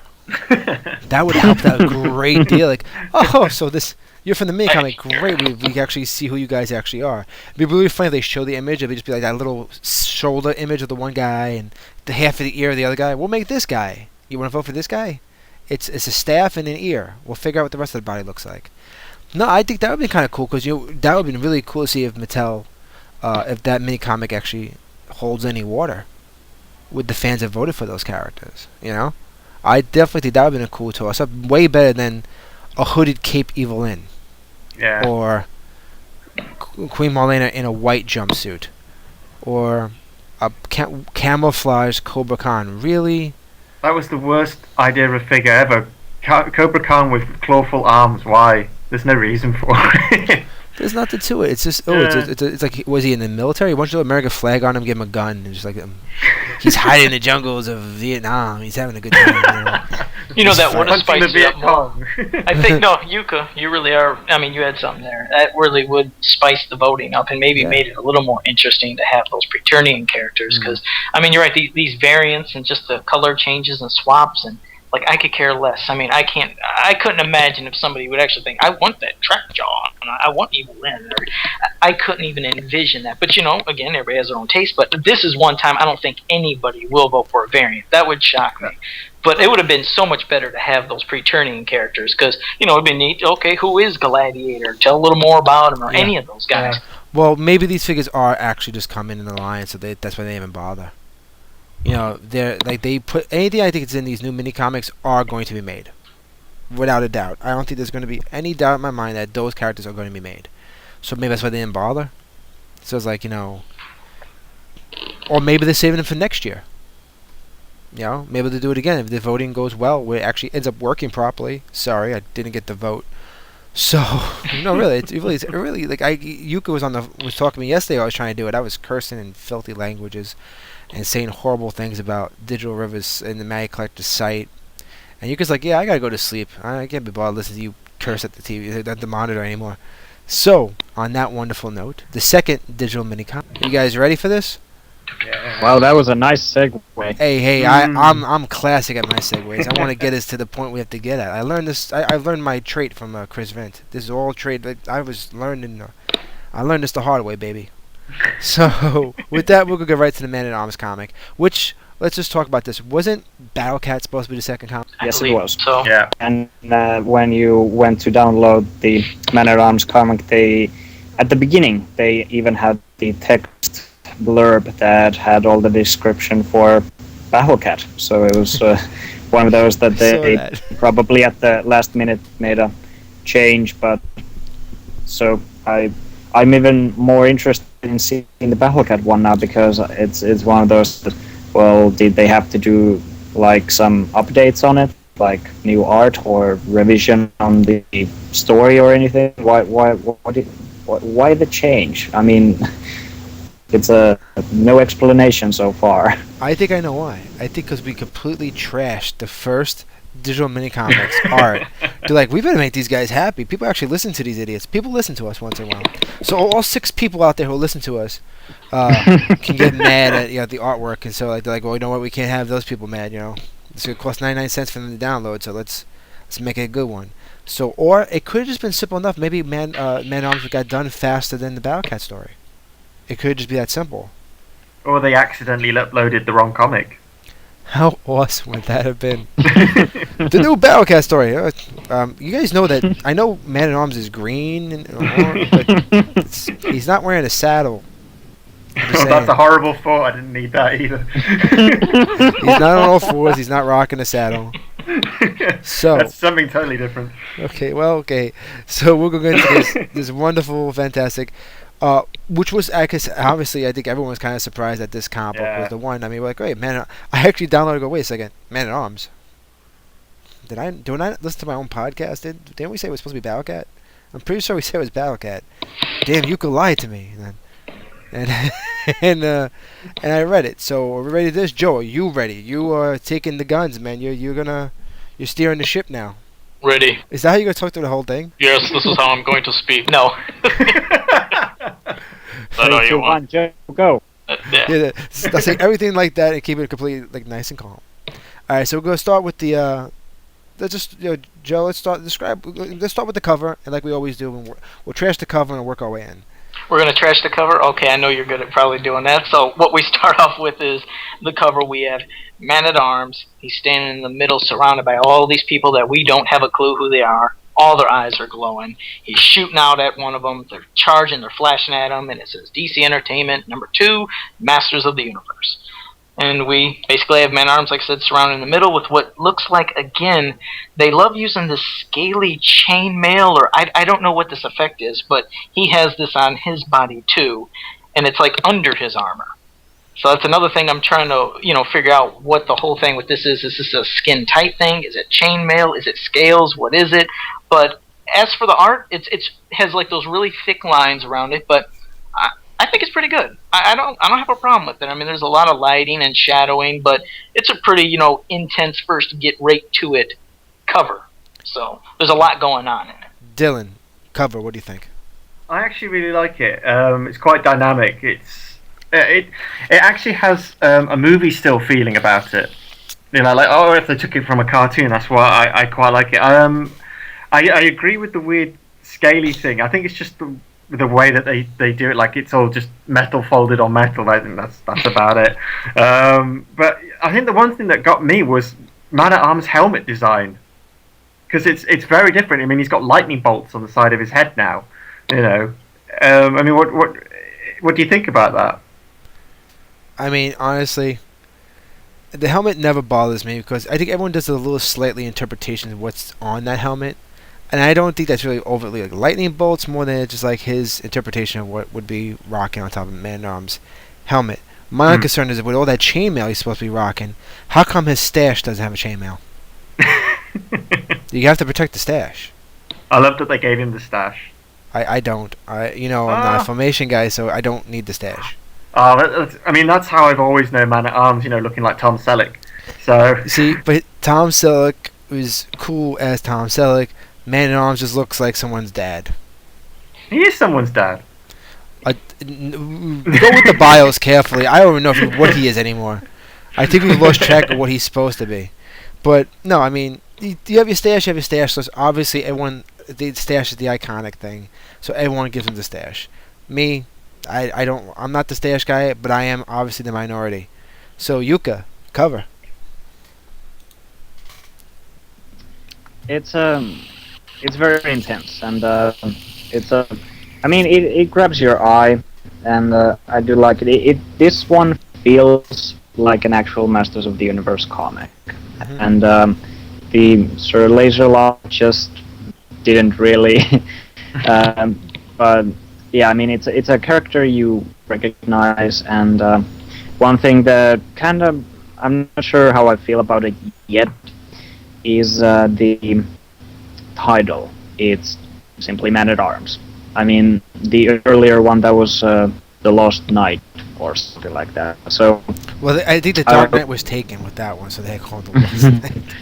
But it's like if the next digital comic is going to be Battlecat, will the name just be Battlecat? I mean, I don't mind if they make it like these.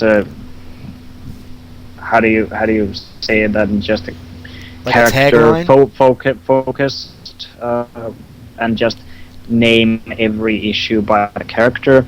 But I mean, you could have like maybe if this is I don't know how they're like planning if this meant for the casual fans or if it's for the hardcore. But what if the name was his original description from the toy package, like Master of Weapons or something like that? I mean, I think Man-at-Arms works. I think it's the idea you know who it is. I think they are trying to get more of the casual reader. For 99 cents, people could be going by, wow, Master Universe. Oh, Man-at-Arms, I remember that guy. 99 cents, they download it. You know what I'm saying? I think that's where they're going with it. Could they have used a tagline like, Man-at-Arms, sorceress boobies or whatever. The subtitle. That'd be like the tagline for it. Or The whatever. Attack of the Mustache. The But attack of the stash. but it's a. I don't know if it's meant to be like something Marvel did, like their whole Ultimate line at some point, like taking these characters and because that's how I would like these to be. I mean, these are actually meant for the DC's new storyline, and they're gonna do however they want them.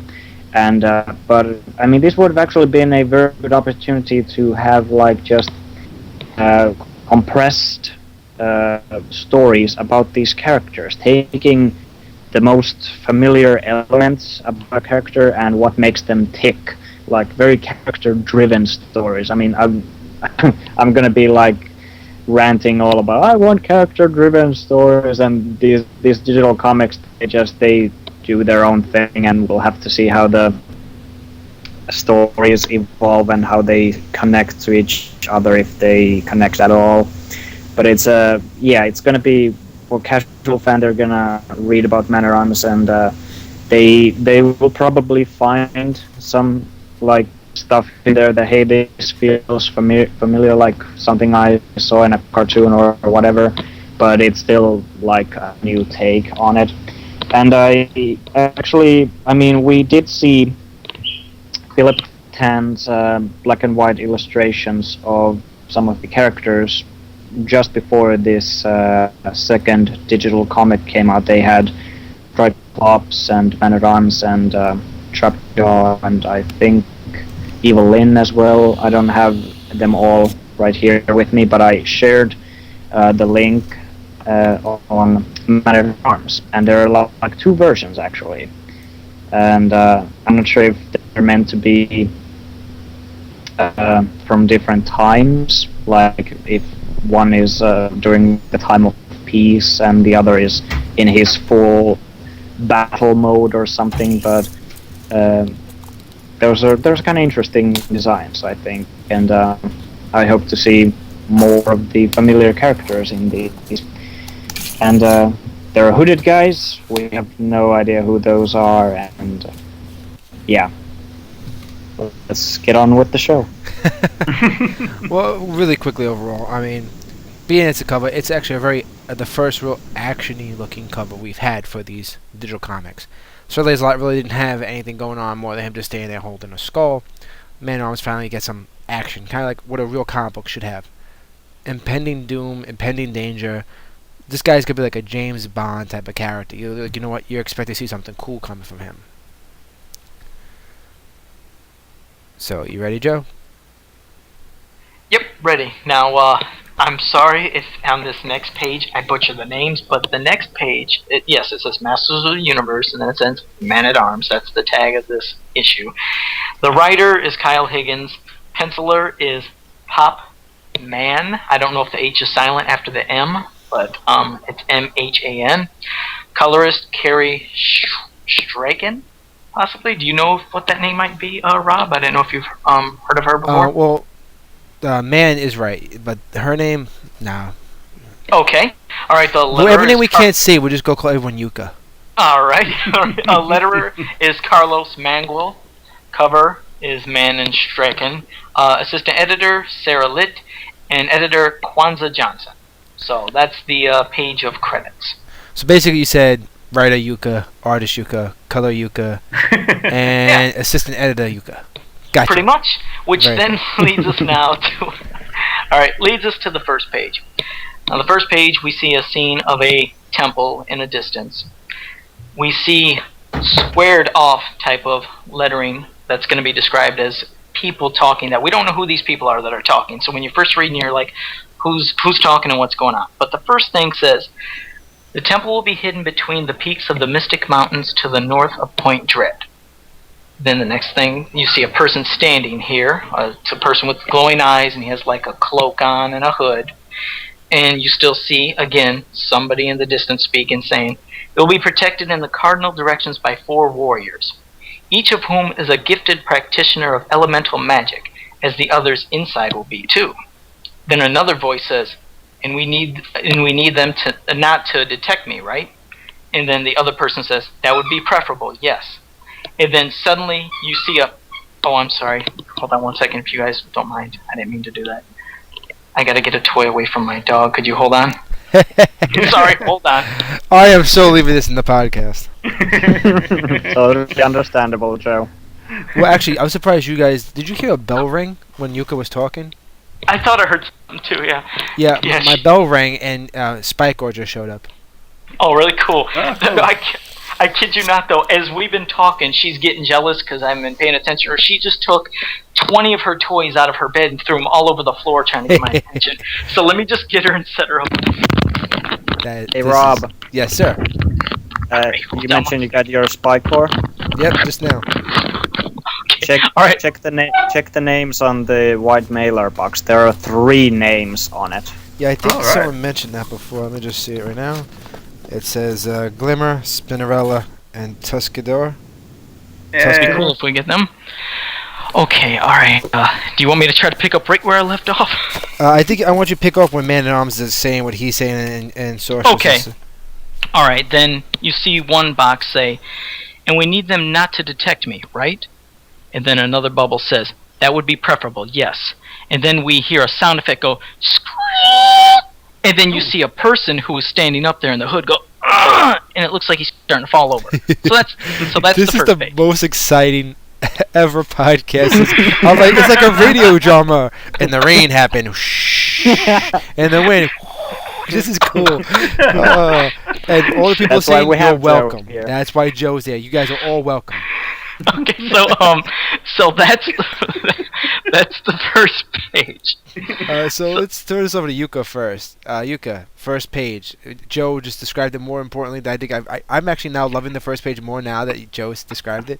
I'm gonna have Joe read everything to me. I'm gonna have him read the newspaper tomorrow. Yuka, what do you think about the first page? Well, it starts off with a very generic temple and a lot of blue and nighttime and more blue and but we do get mentioned like temple will be hidden between the peaks of the Mystic Mountains to the north of Point Dread, and it's again one of those that like in the first digital comic that we're seeing things that doesn't really seem or look familiar instantly, but you have text that is telling you that yes, this is actually Eternia, and knowing who these characters talking are, it's actually I was just wondering about the narration boxes that one is yellowish and the other is green, because I would have figured that the one in yellow should have been blue. But maybe that would have looked a bit too... Caption boxes are never usually done like that, though. Usually it'll be yellow or white, so having, you wouldn't want to... I guess you don't want to make it too many different colored caption boxes, then you start getting kind of... Yeah, but, I mean, I just figured the blue would have been a better representation of the character speaking, but it probably would have looked too monotone on this page that is already filled with blue. The temple looks...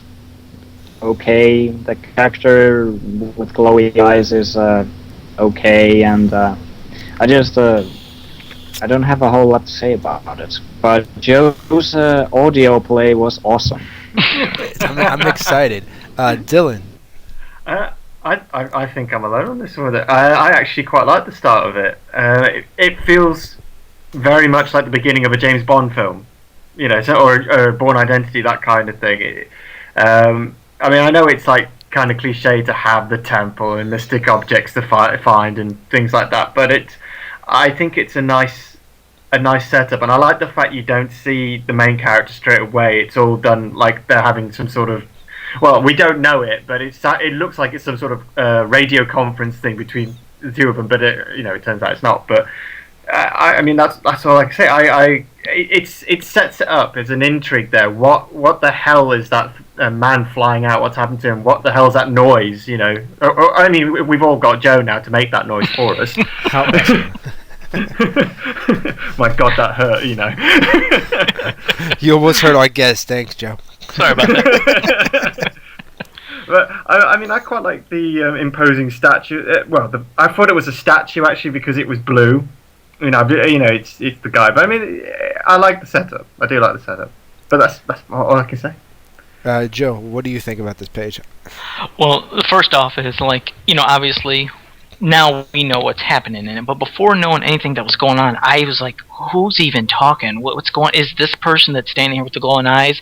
Is he supposed to be one of the people that are represented in these little bubble boxes? I didn't know what was happening, and of course, the next scene you see that guy fall over, and then I wasn't quite sure what was really happening in it. But I mean, I like the look of it, how it started off. It's like like Yuka said, that blue look and nighttime and kind of eerie, and you're just, of course you're getting into it wondering what really is happening, but, it's the start off page, and besides the dialogue back and forth, there's not much really to say about what's happening, except when you first read it, you might be confused wondering who's talking in these panels. I never think about when we do these podcasts. I mean, I used to work in comics, and trying to do that again, I automatically get those caption boxes and it's dialogue back and forth, and the fact that they have two different color backgrounds to help out with the caption boxes is cool, because now there's two different people talking. Back in the day, all caption boxes were white, so if someone was doing a narration or the dictation, you pretty much had to make sure that there was an editor note on the bottom saying asterisk, this is Man-at-Arms talking, or this is but with the color screen you kind of get that there's some kind of when someone's talking, I guess I should explain this, because I don't think we've ever explained this before on a podcast. When there's characters on a page, if they're thinking, it will be with bubbles. If they're talking, it will be a dialogue balloon with an arrow. If it's a caption box, it's either going to be a description, a setup, or a narration. So, automatically, if you see a caption box, normally it's not supposed to have the person in the panel talking, unless it's like a Sin City where the whole story is captioned instead of dialogue. Then you have more like a noir type of thing. But since this is kind of like like Dylan made a perfect example. It's like a Born Identity. This is like a James Bond. Like, you want me to take him out? I got this. You got this? I like you, lady. Let's do this. Bang. Kind of like back and forth. That it's a great way of not showing the characters right off the bat, and I think that's perfect, because we got him on the cover. The book says it's Man-at-Arms. We're going to get to him eventually. We don't need it to be the first page be Man-at-Arms. We just let's set it up, and I love Point Dread more than I like anything else in my Masters. I don't know why. He really does. I really do, and I don't know what it is about Point Dread, but because I guess the rock? You just like that rock where Talon Fighter sits on? Well, the Talon Fighter, the rock, the perch it's spun on, the little sticker that went inside, the fact that it attached to Castle Grayskull. I'm just giddy about Point Dread being mentioned. Oh, cool. So when they say from here to Point Dread, I'm like, Point Dread. I get so excited. And you know what's definitely cool about it? What's that? There's no trademark or copyright logo on the text itself, like it was something that Mattel has always been putting on their own writing, but this is DC Comics, so they actually treat it as it should be. Just dialogue or text explaining it. It's like He-Man trademark copyright. Come One over thing I here. wanted to ask you guys, in the first panel, I just shows how much I prepared for this actual podcast, but there are like those two pillars, and on top of each there are guys standing.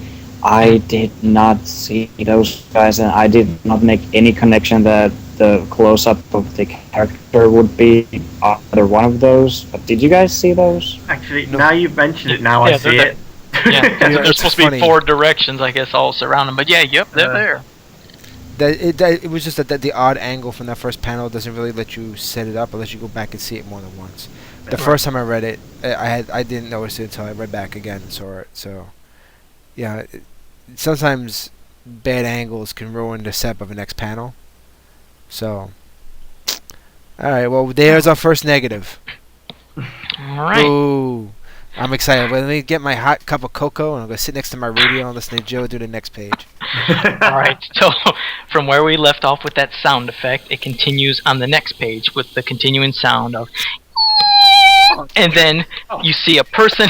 You see the person that was... Sorry, the person that was fallen has continued to basically fall all the way off that pillar. And then you see somebody standing there. He has his hand up in the air, must be making the sound from that. You see him from the back. And another voice says, "You're confident you can make it inside?" And then the next panel, you see the other person say, "Of course. I may not be a wizard." And as he's talking, he's pushing on a little button on his wrist, and it says Sonic Neutralizer Disabled. And that's where this page leaves off. Okay, I want to start this off and go. All I hear is dun dun dun dun dun dun dun dun dun, dun, dun, you know, because it's so James Bondy. It's like, I've never seen Man at Arms in this light before. You know what I mean? I never would think Man at Arms is the type of guy that would be sneaking in and using like propulsor ray type of things to ear bust rape bad guys. Like I never, like Man at Arms carries a mace. Who needs to sneak up on people when you got a mace? You just straight up clonk people in the head like this. To me, I never saw Man at Arms like he's the guy who makes the weapons, he invents the weapons, but I never thought he'd be the one running through doing some kind of like secret mission type of thing. Battlefield fighting Skeletor, hell yeah, but like sneaking around, never saw it. So this is like almost eye-opening that you can do something like Born Identity stuff with Man at Arms. So that's what I gotta say about this page. So Joe, go ahead. Yeah, well, like you said, it's cool to finally see him. Basically, yes, we know this is Man at Arms, and this type of light, of doing this tactical type of stuff and doing almost stealth. Because you're right, I always seen him obviously being the person who, yes, would be ready for battle and makes all the weapons, but seeing him in this mode to be a person to infiltrate for whatever reason we're going to find out, it was kind of nice, and it was refreshing to see this different angle. So I guess obviously we're going to find out why this is called Man at Arms as for this issue, but yeah, I like it. I like him in this stealth mode. It's different, and it's stuff, yeah, we're not really used to. Dylan? I'm exactly the same as you two. I'm not actually a big Man at Arms fan at all. I mean, apart from experimenting on people and making weapons, that's all he does.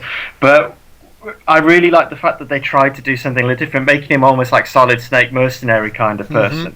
That's exactly more what he's acting like. I give you that.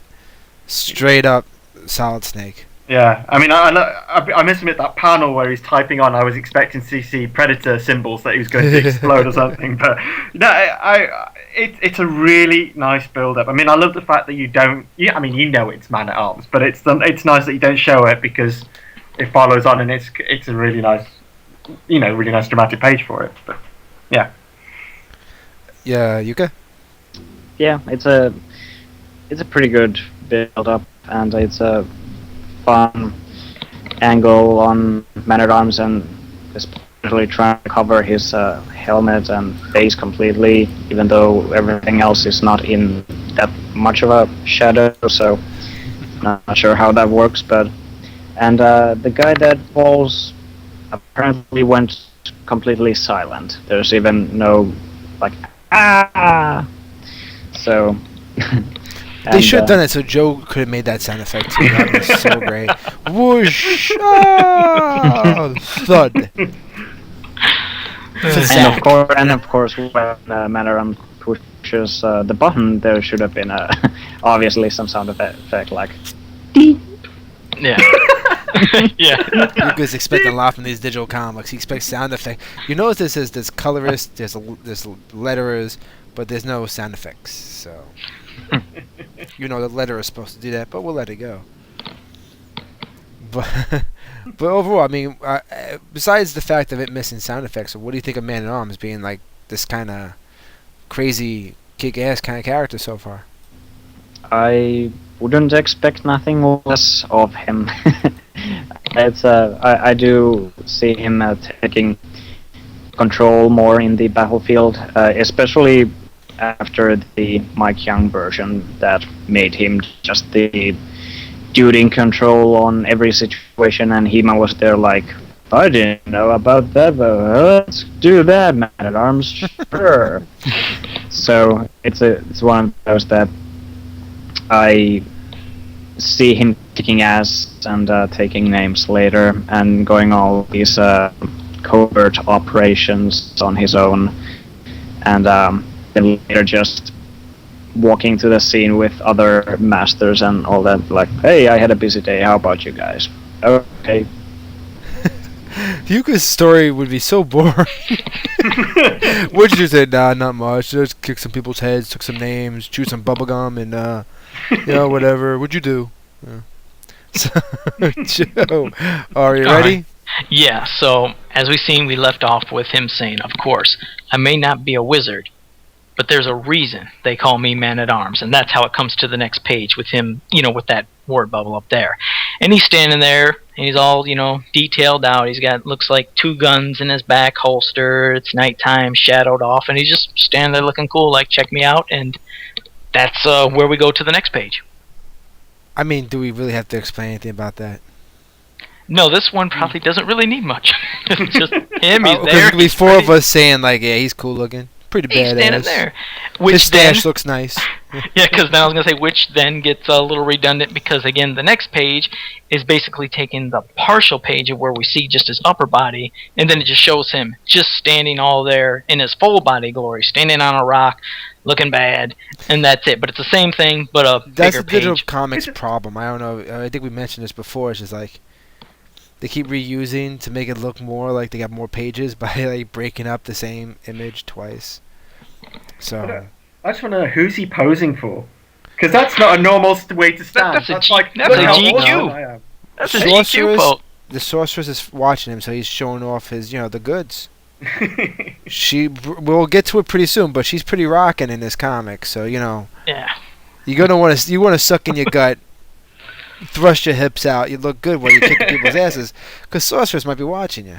He does look like he's doing lunges, Maybe he is. Maybe he's so into calisthenics that he's constantly doing like exercise right before he kicks people's butt. He's actually jogging in place and taking his pulse, So Joe, let's go right into this. So then it goes to what appears to be what would be before him going out into battle, I assume. This is before, what we all seen and everything. I think what this page we're getting ready to see here now is before he went out. And what takes place is we're seeing basically, it looks like it's inside Castle Grayskull. And you see the sorcerer standing there and Man-at-Arms standing there. And in front of him is like some kind of like, I don't know, if you want to say an altar or some kind of like pool object, whatever, it would be almost a fountain, but it has something bubbling up from it. And the sorcerer says, and that reason is why I need your help, Duncan. And he says, what do you mean? And she says, in the years before my time as sorceress, Castle Grayskull was home to 2 of the most powerful relics in the everything. And she says, next panel, you see her with Man-at-Arms, and floating up from this like pool of water or whatever it is are these 2 crystals. She says, Chrono and Chaos. Together they allowed mastery of the very fabric of the everything. Together they were... Next panel, it shows Castle Grayskull, and you see these 2 gems that were in the other panel in the eyes of Castle Grayskull, and she says, the eyes of Grayskull. That is until 2 warlock tribes banded together and stole them from the castle. Next panel, she says, but separating the eyes, neither tribe had true mastery. Those that controlled Chrono could move through time, but were limited by space. And those who controlled Chaos could move through space, but were limited by time. So that's everything that happened in this panel. But what you have here is Sorcerer's talking with Man-at-Arms about it.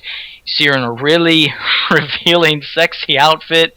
These holographic images of Castle Grayskull, and that's where we're set up, is right there. I gotta tell you right now, first out, what it is that you guys don't realize the Sorcerer's outfit actually has a zipper in the front.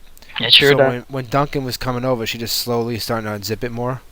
Yeah, she did. If Adam was there, she'd zip it all the way up. It would actually become like a turtleneck. Uh-huh. But she's like, "Hey, Man-at-Arms, hold on, zip. Hey, oh, yawn. Oh, let me stretch. Look at this over here." And Man-at-Arms like, "Whatever you say, babe, I'm with you." I have to say, first out with this page, obviously the caption boxes from the first stuff is all what she's saying to you, and this page is what you were reading before, so that they kind of overlap stuff. It's kind of like, when you do a comic book, we have you're telling a story, but they need you. We don't want to waste time of Man-at-Arms posing after she explains it, so they kind of just throw that at the beginning. You get to this page and you're there. She already told you all the stuff you got to do. Man-at-Arms is gonna kick some butt. And then I think the coolest thing is finding out that actually there was eyes in Castle Grayskull, and people actually came up that close and stole it. That's once again something new to the story arc that we never knew before. I did have a problem with the everything. I had to read that line a couple of times going before I got it right. I thought they had a misprint when they first. Yeah. I was like, what did they say? So the next page, we see the sorceress and men-at-arms, and they're around those fountains again with holograms. There's a couple of them. And she speaks, and she says, "For centuries there have been no sign of either eye, until the Temple of Chrono appeared in the mountains yesterday. I dread to think what the clan of Knoll have been trying to use the Eye of Chrono for. We must get it back, Duncan." And then he says, "Can't you just use a spell to snatch it?" And she says, "No. The Knoll warlocks who protect Chrono can detect even the faintest of Grayskull magic." Lazy. Yep. So the man-at-arms says, "So you need someone to go in that they can't detect." And she says, "I can count on you, Duncan." And then they just show a picture of him looking. But so in the scene, you just, like I said, the three little panels. You see Duncan, the sorceress, and again her very sexy, revealing outfit cut all the way down past her belly button, and it almost looks like he's looking at her butt from behind. Yeah. But it's just me. You know who No, he it is. is. He even He give a little is. wink and a nudge. He's like, yeah, I That's got why this he for you, wants. That's why he girl. wants to take the spell to snatch it. He wants the. Well, he wants her. He doesn't bothered about the mission. So Look, after she whatever said everything, you I'm do like, whatever it takes to get that chick. You're like, you know what? I'll go and fight magic guys and get you whatever stone or blah blah blah, whatever it does. It would have been I don't perfect care. after the three things she said, and as he's looking at her butt, when it's time for him to talk, he'd be like, "Huh? What'd you say? I'm sorry." No. Yeah. Something. Go shopping, right? No. Whatever. Mow the those- lawn, got you. Yeah, so those are the three panels, and, like I said, it's kind of bright. It's not as dark as we've seen in some of the other panels and pages, and it looks good. I like it, and we're seeing, obviously, what her look probably is going to be like, obviously, her new design. It's just a different way of drawing it, of course, by this artist, but we just kind of see her, like, feathers coming up, around her collar. They're, just coming right down towards, past her legs. It's a whole different feather design, but pretty nice. I mean, it makes me look forward to seeing other interpretations of this design, but... So that's what we have in those three panels on the page. All right. Well, I was just gonna say, like, honestly, like, it's not much. I mean, it's still you could see it automatically. You still know it's the sorceress. It's not like you're taking too far out from the design. Oh, right. Dylan. Well, I mean, I just like how smug Duncan looks in the final panel. He's just like, yeah, of course I can do it.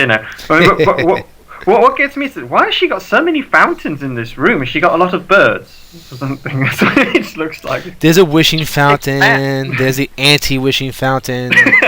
Those are There's her that birds. fountain that takes you to Etheria. It's all actually, there. no, it's what she turns into a bird form and has a bath. She doesn't have a shower in Grayskull. She just has a little ruffling of her feathers and stuff.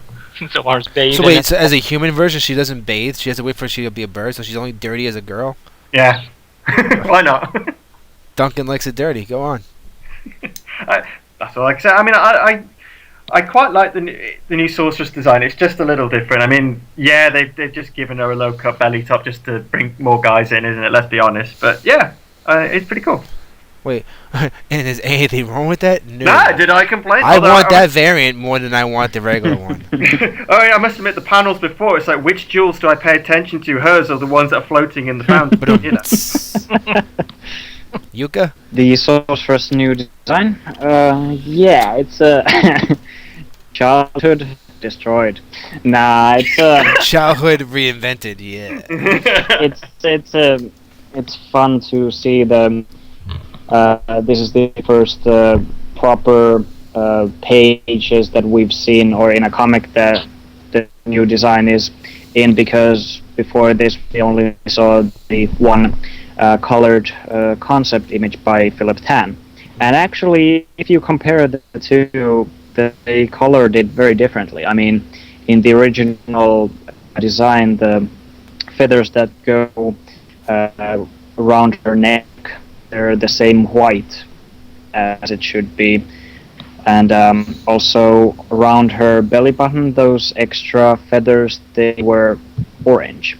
So I'm not sure if they wanted to simplify it, or if the colorist just did their own thing with this design. Yuka, do you think that, because Scott Knightlick had mentioned that they don't get involved with the comic, but they do get to make little points here and there, so it doesn't go deviating too far.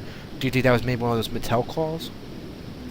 I don't think they pay attention to details like these. It's more in. Oh, you're hurting Mattel's feelings now. He's like, they don't pay attention to any details. Just look at the whole line. Well, it would be more maybe something along the lines of the previous page we saw the fountain image of Castle Grayskull, which is the vintage toy looking. But when you get to the end of the comic, it's the Filmation Grayskull.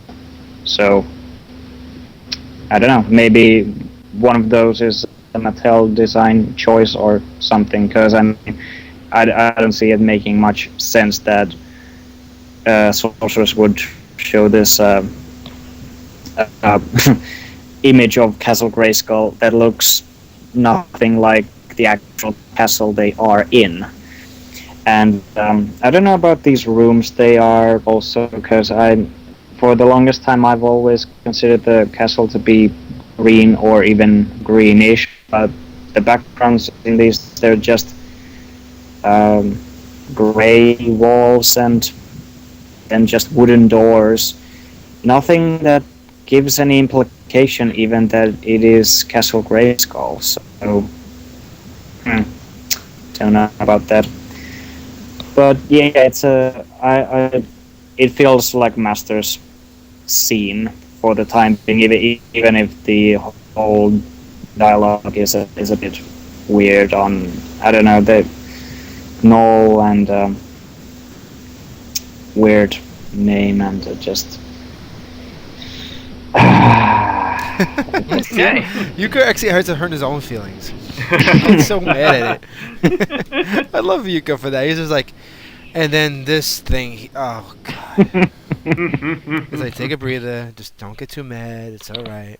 One question for you guys: do you have any?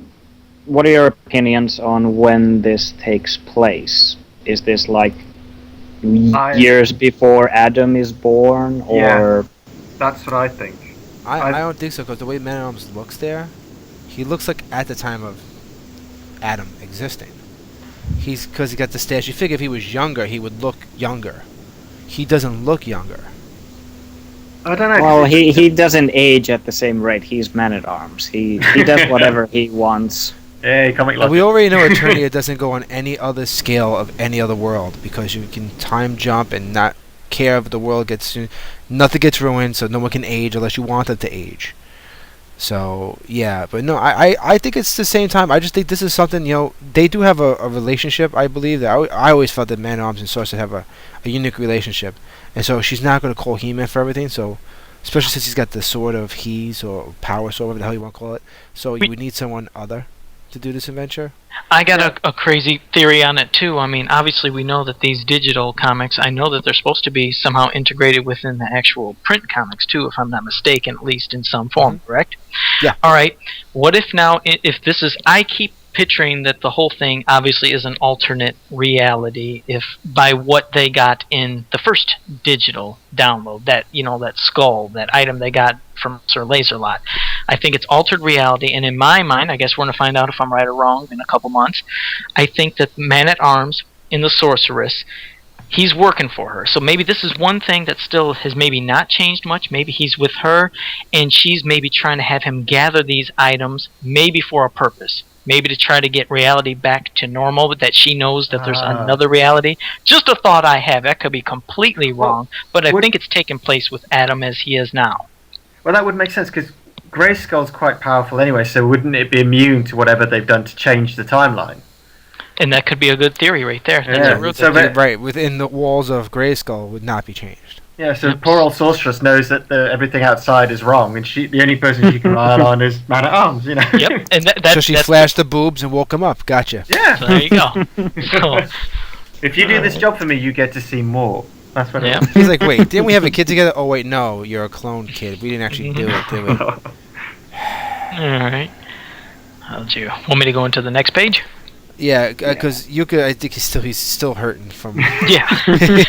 So, all right. So that page we left off, we had Man at Arms just kind of staring out in the distance with this pretty hardcore look, and then it goes into the next page with almost that same look, but now he's got this like visor covering his eyes that look like maybe came off the top of his helmet or something, and it's like these kind of reddish, kind of tinted eye goggles, if you will.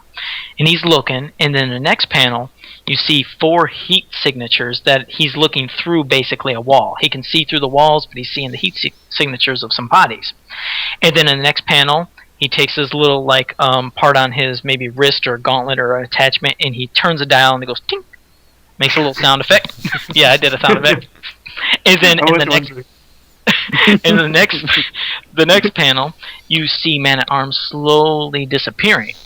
The next panel, there's 4 individuals walking with cloaks, and then you see basically Man at Arms is supposed to be invisible now, and he's looking in the last panel.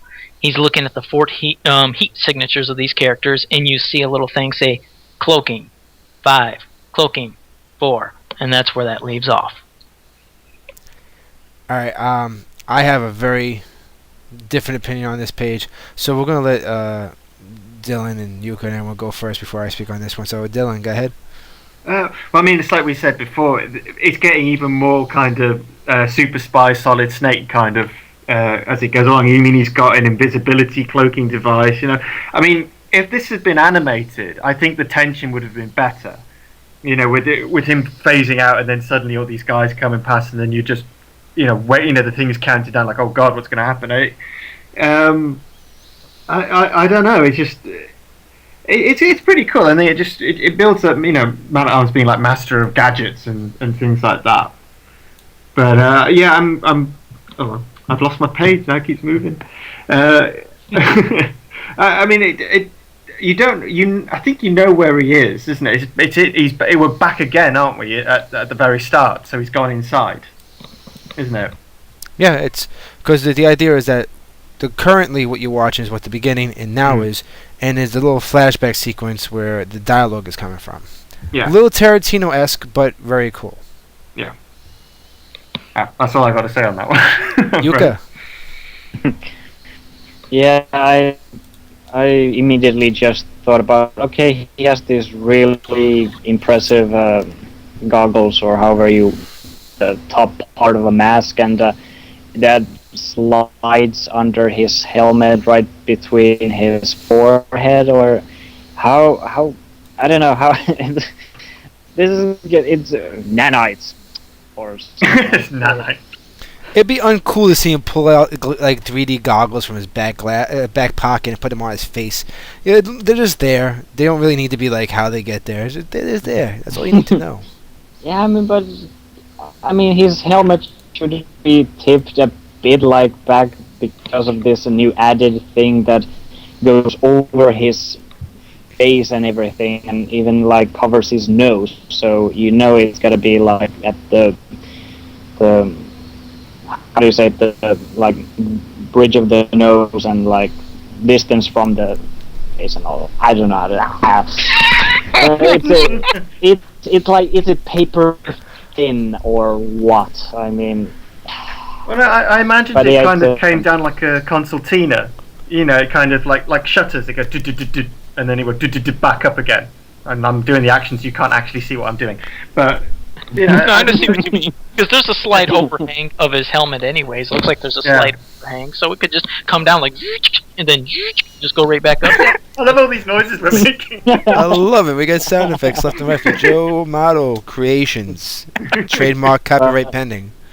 Yeah, but it's a pretty cool page, and like Dylan said, in animated form, it would have been very suspenseful given the right director and everything. And yeah, it's Man at Arms all Predator-like, and the cloaking 5, cloaking 4 countdown. I mean, I wonder if he has if it's something built in his armor, if it's a female voice or he recorded it himself, like cloaking 5, cloaking 4, and then he listens to his own voice as the Oh no, he's recorded a Armor. sorceress. That's what it is. she can tell him. Yeah, I think probably that cloaking. Maybe that's just for our sake too. Just maybe know there's a countdown or a limit of how long his cloaking device could last. Maybe.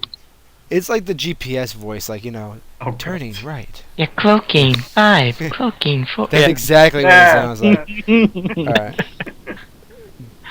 Okay. But I have to say that I absolutely hate this page. Yeah. This page pisses me off to no end. I love that the Master Universe is supposed to be a combination of magic and technology. He's got Predator, heat seek, like, it's stupid. I don't need him having like the ability to have a heat signature reading crap. Just go in there and beat them with your mace, man. You're freaking man at arms. He's cloaking devices. You don't need that. I wish it would have been something like. I know she says you can't use grayscale magic, but have Orko make a damn magic to make him invisible. Some crap, make him useful. They don't do anything that's magic. It's completely destroys James Bond technology, and this, he's going to fight magic people, but he's invisible. Sure, the magic guys sense him already. Sure, they have known he was there after they knocked one of the guys off the top of the tower. Like, that's what bothers me about this page. Is like completely technology for no reason, and I feel that it's out of place.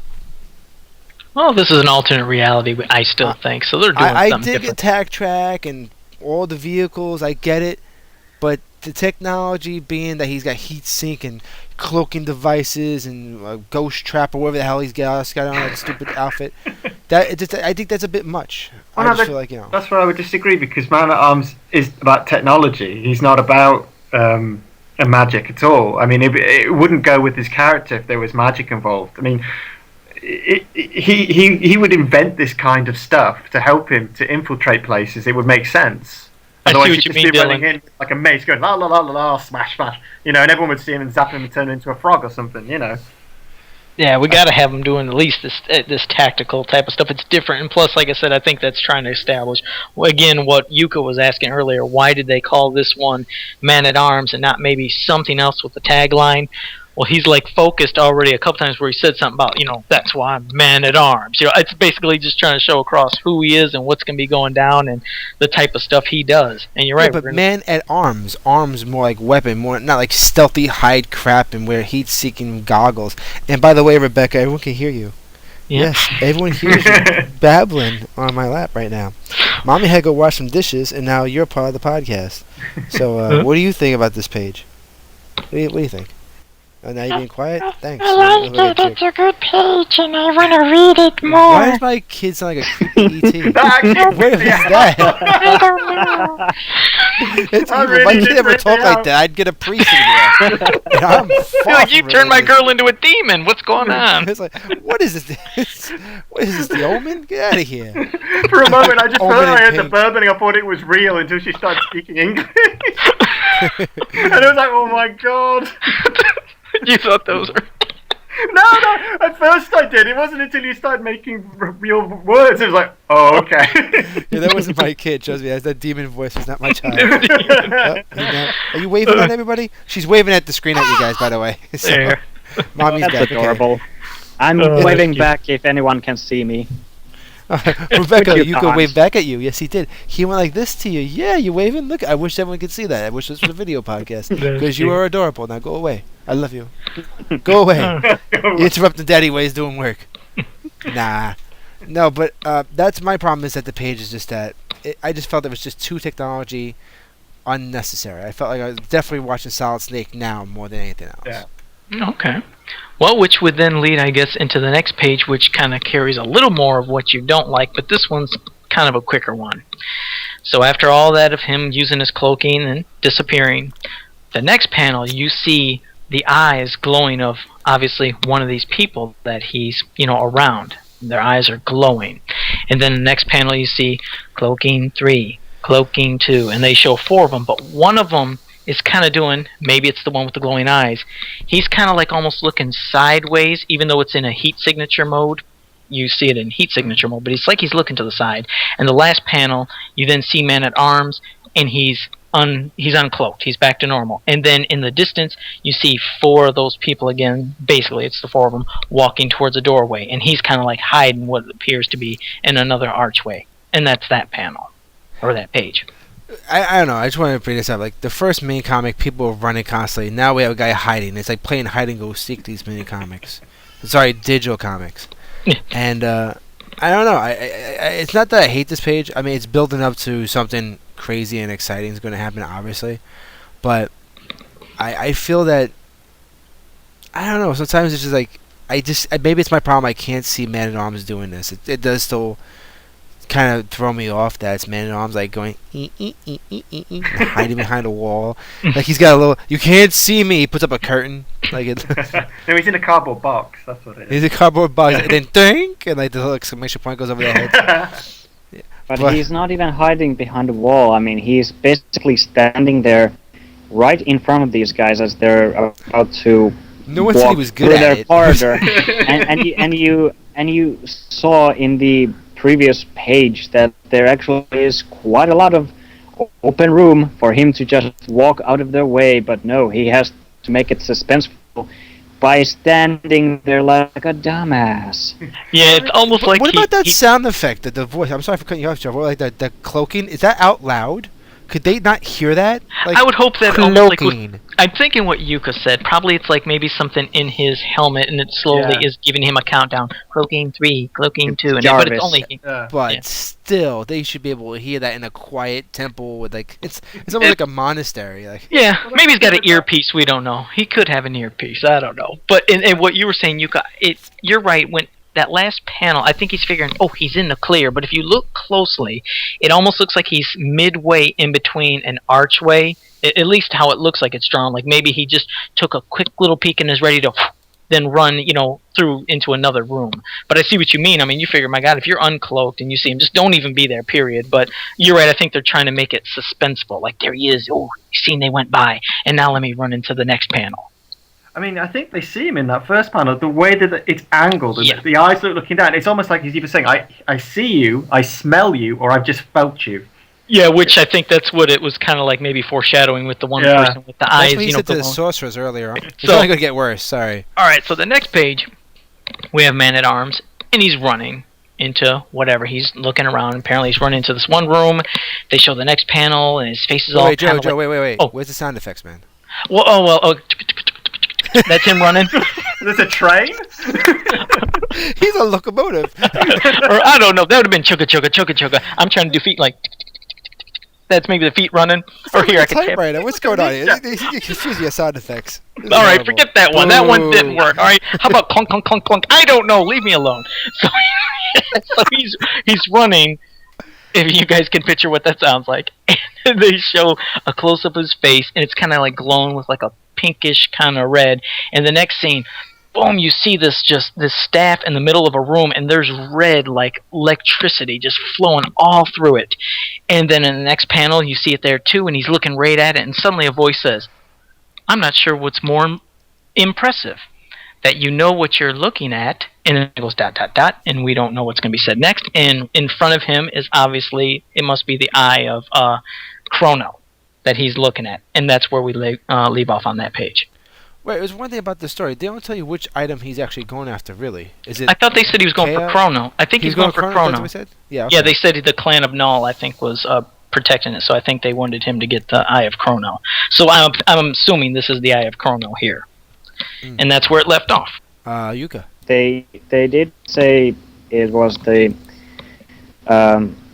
Chrono because they just they could control like move through time but be limited by space, and that they appeared in the mountains like yesterday before Man at Arms was sent there. And it's I don't know what the Eye of Chrono is doing. I mean, because it looks like it's activated or something, and I keep thinking that, okay, is it like affecting the entire temple? Are they in a time bubble or something? Because it looks impressive, but I don't know what the heck it's doing. So, and Yeah, and the walking sound effects by Joe, always awesome. And you forgot the whole sound effect for the visor thing to go away, just without any. Yeah. Yes, Yeah, his visor went up. thank you. You're welcome. He had it and then he didn't have it, so yeah.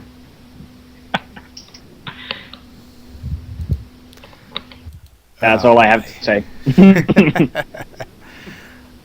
Anybody else want to say anything about this page? I'm Dylan? well. Oh, sorry. Yeah. Okay. I'm wondering why it's active if it's always active. You know. I mean, I'm assuming they're having some sort of disco light show.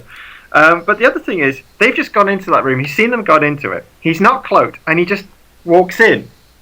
What's he? You know, I mean, he's not a very good spy if he's just going to walk in straight after them and not expect them to be in there. So I wasn't sure what his plan was at this point. Well, he was the best that they have. They didn't say he was very good at it. Imagine asking like Ram Man to sneak into a place like that, like, what's going on, guys? I'm gonna break this wall. There, you got some sound effects too. Yeah, that was a good one. That was the sound of him walking, apparently. So, but no, it's if he does it like every story arc that you ever seen, even James Bond's done this. He's walk right into the middle of the floor, go, hey, that's what I need. Hey, look, there's the bad guys. Hey, how you guys doing? Yeah, but at least James Bond would have pinned himself up against the wall and kind of stealthily walked around just to check if anyone was in there before he went in. Because he doesn't check. He just goes. He runs in. Well, come on, he was excited. Leave him be. He's like, I'm going to see Sorcerer's Boob. Yes! And he runs into the other room, and then he forgot about what he was supposed to be doing. He's probably got a little photo that he carries around with him, you know. Where did he take that? He's like, click. No, that was not. That was my visors. It wasn't a camera. I wasn't trying on She's doing the bird bath thing. No, but no, it's so funny because you see this big like light show, and like the guy's like, what were you expecting not to happen, Man in Arms? Like, you couldn't go just get it and just walk back out? And why'd you uncloak yourself? Well, I think what you said then is going to lead perfect into the next panel, what everybody has just been talking about right there. So like I said, what he said there, or what was said by a voice right in the last part of that panel was, I'm not sure what's more impressive, that you know what you're looking at, and it has dots, and then you see this next page. There's a whole bunch of, if you want to say monks or people or wizards standing there.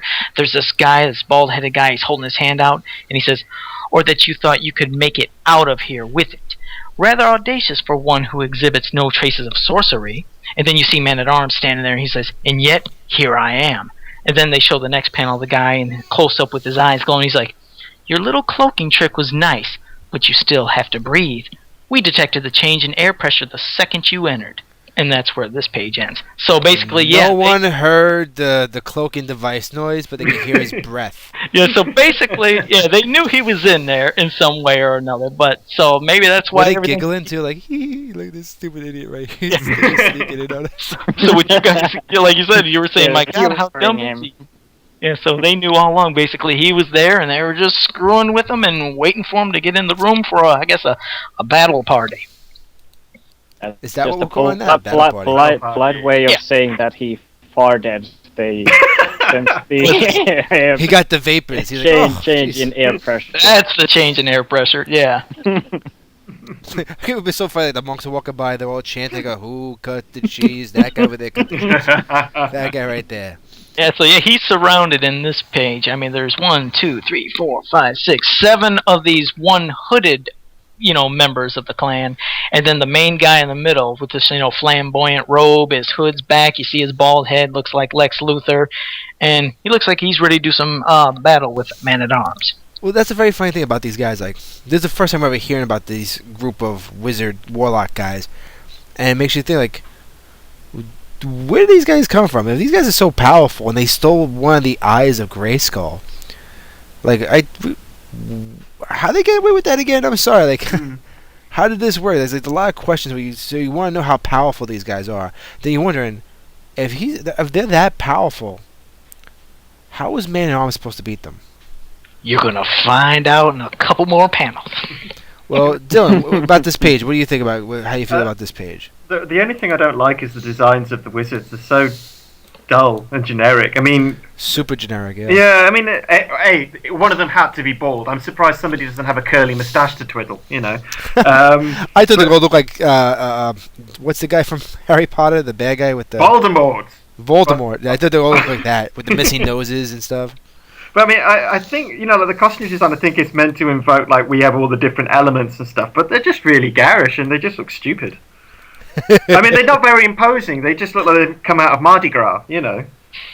Especially with the like electronic light show behind them, you know. They came out Mardi Gras, but none of them got any beads. I think that's a disappointment because I love villains. I mean, especially if they're cool. And it's just a bit of disappointment that after all that, that's what they look like. So that's just me. You could go ahead. Knowing what's about to happen and looking at these guys, I'm thinking Avatar, the last Airbender. I can't help it. And Yeah, looking but those at guys the are cooler than these guys. Yeah. looking at these guys, it's they couple guys have like blue robes and a couple have like fire elemental, and there's one with brown and green, supposedly the earth element, and there's this one guy who just decided to dress in all of them. It's like it's like laundry He couldn't day. figure out what he wanted to wear that day. Yeah. He woke up going, do I go with the brown? Do I go with the blue? You know what? Screw it. I'll wear it all. I mean, I if it's supposed to like be distinction that hey, I control everything, I've mastered everyone. Why couldn't he have like just a simple outfit that would somehow integrate all the different elements, symbols, whatever? Now it just really looks like he had like 5 different robes and he had to pull all of them over, and he's probably sweating under there. You're waiting for him to get his flying bison and... Yeah, and it's Man-at-Arms is not faced by these guys at all, even though they appeared in front of him and between the eye of Chrono, and he doesn't bat an eye. He's like already fists up in the air, like come on. So. The back of his head he's thinking, shaving cream. It's like, But you can't let them see you. You can't let them see you sweat. Joe, I expect sound effects and I want them good. All right, My earphones here. out. You better plug your ears because here comes the next panel. Man-at-Arms. I'm sorry. Man-at-Arms is pushing a button on his arm in this next panel that goes, and then it shows the next panel. And there's the bald-headed one wizard, and his hands, it looks like it's glowing. He was like, more parlor tricks. And then suddenly there's like electricity and blue between both Man-at-Arms' arm and then this wizard's hand. It's going, and he says, how? That was good. And then he says, how unimpressive. And that's all you have on that page. Oh, Is he actually pressing the button? Because it looks like he's like making the like round, like twirling. Yeah, maybe he's clicking. Yeah, maybe he was. Oh yeah, he was turning his dial to make that one sound effect. And again, what you guys don't realize, he's twirling the dial, but he's doing the sound effect himself. So he's like, Yeah. He's like, the guys just say like, what's he doing? Like Brian Blessed in Flash Chord. He did his own sound effects when they were doing the battle scene, and the director actually had to say, no, we're gonna add the sound effects later. There was actually a movie with John Ritter where he, like the guy was like, they're aliens, like shoot. He's holding his fingers like a gun. He's going, Yeah, so these pages, it just looks like it's going to be a lot of action. Almost not even things that really can be, described. It's an obvious battle of. But you're gonna have to describe them all. Oh, the magic. Well, I'm gonna in the next panel, but yeah, you're having the magic of the one member of the Knoll, and you're gonna have Man-at-Arms with his, science type weapons, if you will. So the next panel on the next page, you see that wizard. He was shooting like a beam of energy out of his hand, and it goes, and Man-at-Arms just jumped out of the way to miss it. And in the next panel, Man-at-Arms is jumping back. As he's jumping back, he's shooting out a blaster. There's no sound effect, but you could picture what a sound effect like something like that. And he's shooting, and then that wizard, he raises up, it looks like a rock to block to defend him from the blast that came from Man-at-Arms. And you see all this debris and explosions just like right in front of him. And that's the end of that page. I'm like, wait, we have to stop. I'm gonna get excited here. He's like, Joe's making me like this.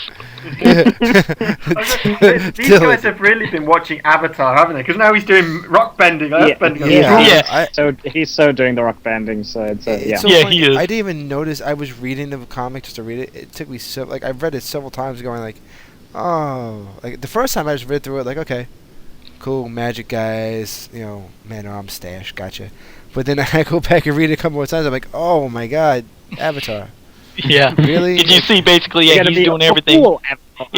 He's done electricity, then he's like raising the rock, so he's doing that element. So yeah, it looks like he's doing a lot of the elemental magics, obviously, right now. Yes.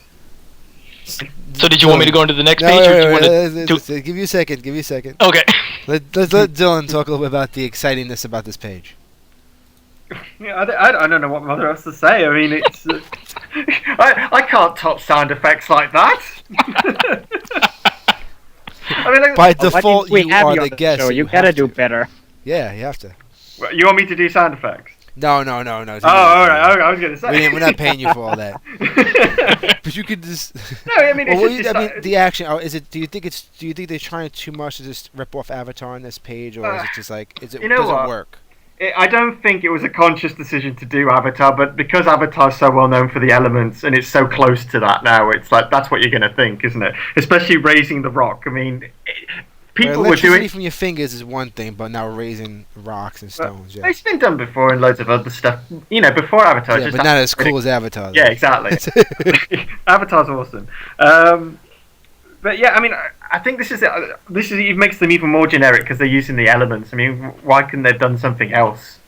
Like they raised the Cthulhu or something. I don't know. Just something a little bit more interesting than just an elemental battle. Unless that's like the highest level that Man-at-Arms can fight against. I don't know. Okay, I think we're ready. Okay.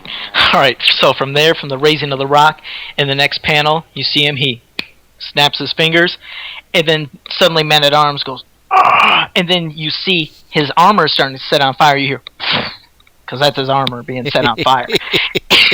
And suddenly Man-at-Arms is all surrounded. He's being set, basically his armor is being set on fire, and the man says, strip away all the toys, and what's left? And he's surrounded by all his other little wizards of the Knoll in back of him, and that's that page.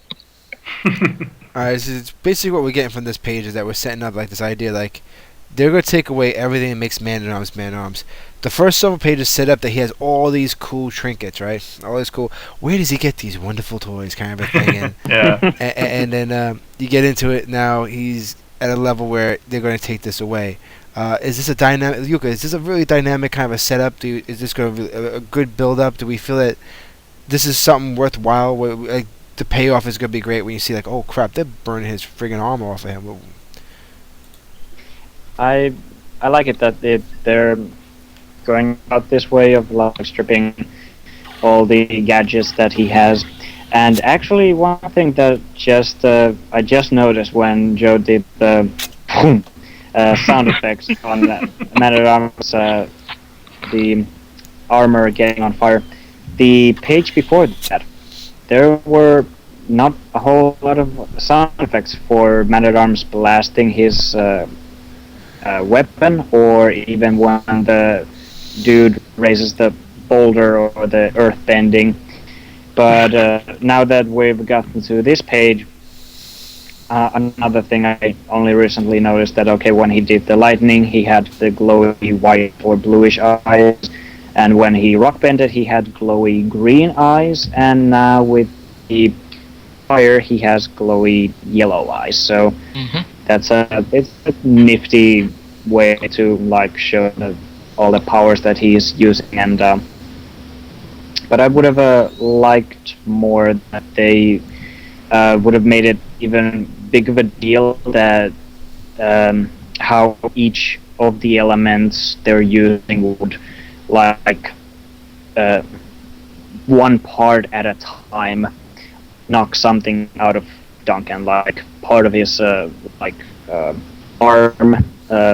guard, how do you say that, and then maybe something from like leg, and then just like piece by piece, they will just really make it a kind of a not to say like a humiliating thing for Duncan. But that's like that they're showing off their powers, or there's one guy at least, and the others are just we're in a battle stance and we have glowy eyes too. Well, I And mean, Man-at-Arms is just going, it's a flesh wound. It's nothing. it is but the scratch. But do you, I mean, overall, like, you see this, like, is the dynamics of this page, you see this character, like you said, all the color, all the vibrantness. My question is, like, does this feel like more like a West Side Story? Like, these two guys are fighting and we're just standing around watching? Like, is this becoming like Dragon Ball Z, where it's like, no, we can't interfere with the fight. We'll just watch you guys just fight. And you wonder, like, are they just toying with him? Like, are they overtly confident? Like, that's one of those things you see. Like, the bad guy has to be like Dylan says. You gotta like the bad guys.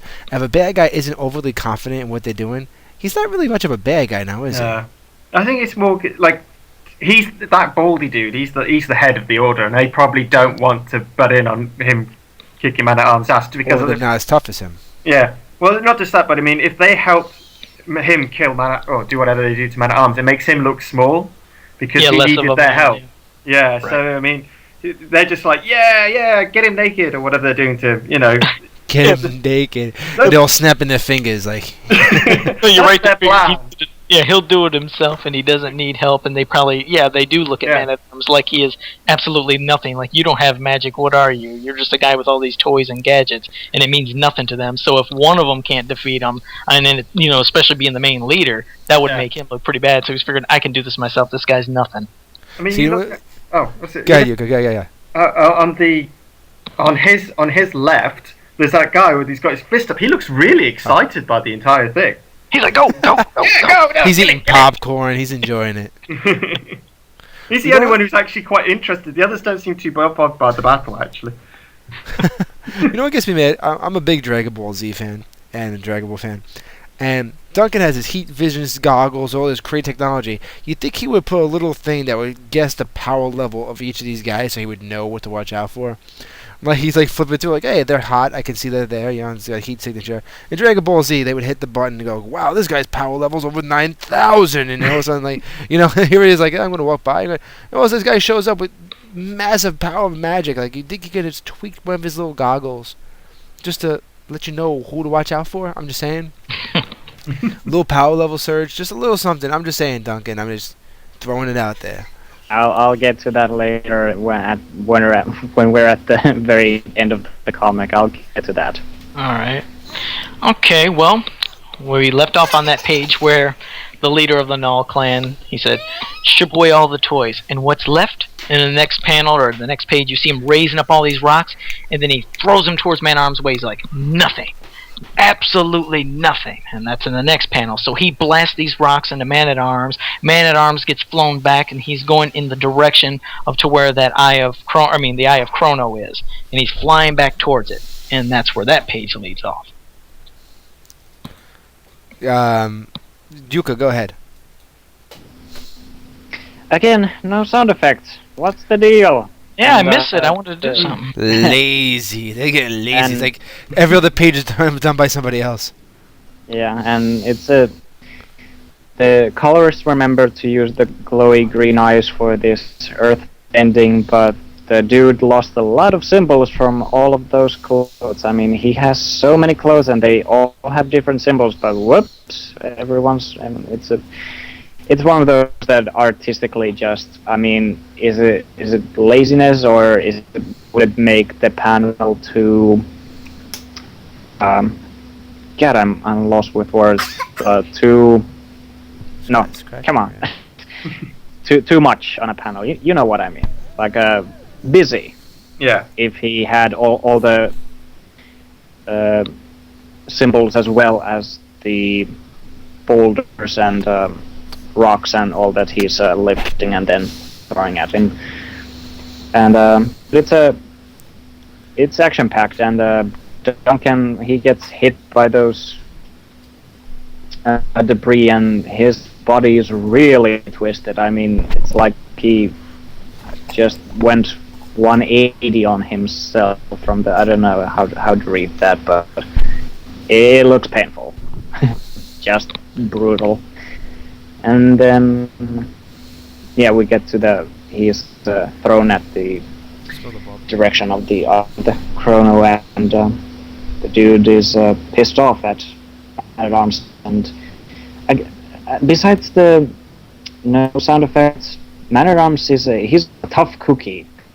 There are not even any like reactions from like or nothing. He's keeping it all inside. He takes it like a champ. Yeah. He's been around the block a few times. He knows what he's doing.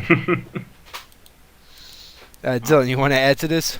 Oh, nothing. No, I mean nothing much. I mean, I really like the angle that when he's raising the rocks up from the ground. I really like the angle that's done at, because they could have just done it, proper side view, but no, it's quite dynamic and they're like all shooting up from, and you're looking up at him. And that, but apart from that, I mean, it is very much the standard bad guy kind of taunting as he's like destroying him because he's overconfident, he's cocky, That's what you want from a typical generic bad guy. Exactly. I mean, he's just chucked him right into the stone. That's how cocky he is. He didn't even realise it. So. All right, Joe. I think we're ready for the next page, and there better be some sound effects on this page. Well, let's see. There might be a couple, or at least one. So in the next panel, first we were left off with Man-at-Arms flying towards where that Eye of Chrono was. And it's like on top of it, looks like a staff. So now in the next page, in the panel, he's flying back towards it, and he goes, and he blasts right into where that staff was, and the rock breaks basically in debris, or it falls over. Then Man-at-Arms grabs that staff where the Eye of Chrono is, and he's holding on to it, and he's just standing there, which now is the first time you basically get a good look of him without all that armor on, since it's basically burned off. So you see the good details and scales and whatever, how he looks in his outfit. And then in the next panel, he's standing there holding that eye, and he's surrounded, basically in front of him are all the members of the Knoll, and the leader looks at him and says, "Tell me, just how do you think you're going to get past us?"